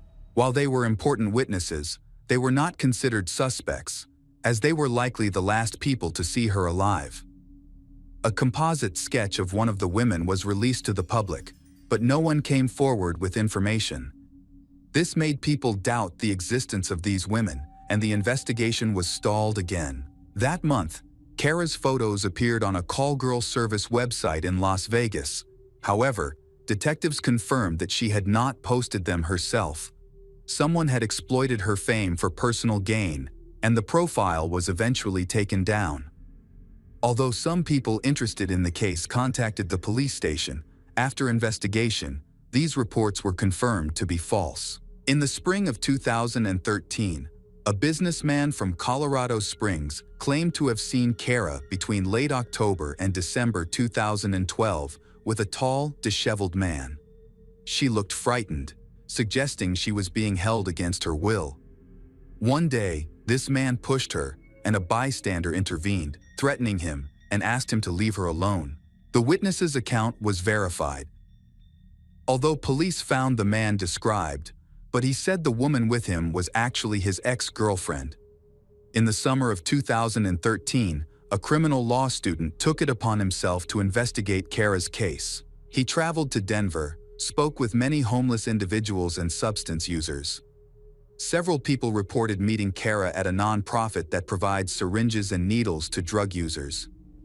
However, this lead turned out to be false, as did all the other testimonies he received. Many people have lost faith in Kara being found alive, because she has been missing for longer than the usual disappearances. In the fall of 2013, Kara's parents have offered a reward to anyone who provides information about their daughter's whereabouts, to no avail. They ruled out a ransom kidnapping as no demands were received. However, the following year, a new development occurred, providing a major breakthrough and reigniting the investigation. In May 2014, Deputy Sheriff Cliff Porter admitted that he had mishandled the investigation into Kara's disappearance. He admitted that he had not focused enough on her case and had overlooked important evidence from the beginning. This admission shocked her family, who felt that their daughter's case had been neglected because of her profession. The mishandling of cell phone records has raised concerns about the conduct of the investigating agency. The administration has been criticized for inaction. Multiple audits have led to disciplinary action against the department, and several individuals have been fired. In May 2016, former Sheriff Terry Makita and some of his staff were charged with corruption, fabricating witness statements, kidnapping, and extortion. This led Kara's family to believe that her case had not been properly handled. However, this situation has led to the opening of a new investigation, especially when new detectives are involved. On February 1, 2022, Christina Hollendorfer went to the police station. Before that, detectives had tried to talk to her several times, but she refused to cooperate. It turned out that since 2014, she had not wanted to testify against her ex-husband, Joel. However, after many years, she decided to speak up and accuse him of killing Kara Nichols. An analysis of Kara's calls and messages showed that she received 8 calls between 9:58 and 11:08 p.m. on October 9, most of which were from Joel. Detectives had questioned him several times, but they only received general information. He admitted that he had hired a call girl and had planned to meet her between the evening of October 9th and the morning of October 10, but the meeting never happened as the escort did not arrive. Joel's statement raised suspicions, especially since data from Kara's phone indicated that she was near his parents' house on the night she disappeared. On October 15, 2014, detectives searched Joel's home and his family's property. During the search, they spoke with Joel and his mother, Betty. They seemed calm and friendly, and it did not appear that they were hiding anything. They willingly showed the detectives around the property, including several fresh burial sites for deceased animals. Joel's family has owned the farm since 1985, which includes a large livestock yard. Dogs trained to detect human remains searched the area and reacted near some livestock graves. However, further investigation of these graves found no evidence of human remains. It's possible the dogs mistook the scent of dead animals for that of a human. To rule Joel out as a suspect, samples from several suspicious areas were collected and analyzed. Unfortunately, the results indicated that the samples were not connected to the case. Despite this, suspicions about Joel remained. As it turns out, Joel has a history of serious harassment and has violated his probation multiple times. He was a hardened criminal who consistently broke the terms of his parole and used banned substances. This led to the breakup of his family. Investigators approached his ex-wife, Christina, multiple times. During these discussions, they revealed that she and he were raising 2 children together. Initially, she was hesitant to share details about their life and eventually stopped communicating altogether. As a result, Joel remained the sole suspect in Kara's disappearance, along with other theories. After 8 years, new information about Joel has come to light. Christina claimed that in November 2014, he had confessed to her that he had accidentally killed a call girl and buried her body in an old horse grave. She learned of this confession after his father's death. Following the funeral, he revealed that he felt guilty about his father's passing. According to Christina, he confessed to his parents what he had done. After hearing this, his father, who was old, fell into a severe depression. This condition severely weakened his father's health and eventually led to his death. During that time, his family covered for him. This behavior explained the hospitality and cooperation shown by Betty and Joel during the search of the farm, as they sought to avoid raising further suspicion. On February 3, 2022, authorities conducted another search at Joel's home. They thoroughly excavated the farm and discovered human remains buried in a 2-meter deep pit. 4 days later, he was arrested. Subsequent analysis confirmed that the remains belonged to Kara, who had been missing. Although only bones were found, modern technology allowed for her identification. During questioning, Joel initially remained composed, but eventually confessed that he had not intended to kill Kara. He said he met her through a call girl website. On October 9th, he called her and arranged to meet, then picked her up from her home. They had some intimate moments in his old car, and everything was going smoothly until he suddenly strangled her. When he realized she had lost consciousness, he stopped. He attempted to perform first aid, but it was too late. She was already dead. Panicked, he drove her to his family farm and buried her in the first grave he found. Over time, he moved her body several times and ultimately buried her where his mother's favorite horse was laid to rest. This explains why service dogs get confused about scents. Additionally, this specific area had not been searched during the initial investigation. Joel Hollendorfer was soon charged with first-degree murder and tampering with evidence. Meanwhile, his mother, Betty, claimed she had no knowledge of her son's crime, insisting that she had always cooperated with the investigation and truly believed in his innocence.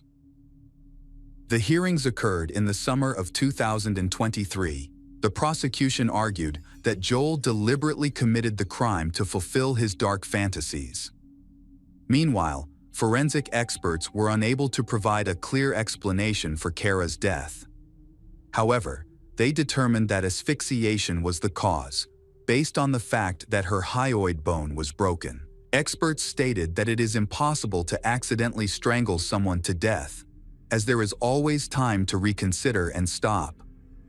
Another important factor was Kara's condition related to drug use. The defense claimed that her death resulted from asphyxiation. They argued that a healthy person would have a much better chance of recovery in similar circumstances than someone dependent on substances. The trial described Kara as a severe addict, suggesting she had little chance of survival due to the long-term effects of the drugs on her body. Unfortunately, the defense's claims cannot be verified or denied at this time. Kara's family was deeply distressed by the way their daughter was depicted. Her father said this description made the jury lose sympathy and view her as a victim who did not deserve mercy. Throughout the trial, Joel did not show remorse, and some witnesses noted that he even smiled at times. In the end, Joel's charges were downgraded to second-degree murder. He was convicted of manslaughter and sentenced to 24 years in prison. This sentence did not satisfy Kara's family, who had hoped for a life sentence for Joel. Additionally, due to a lack of evidence, no other individuals were held accountable. Kara's parents said the verdict was a serious failure of the justice system.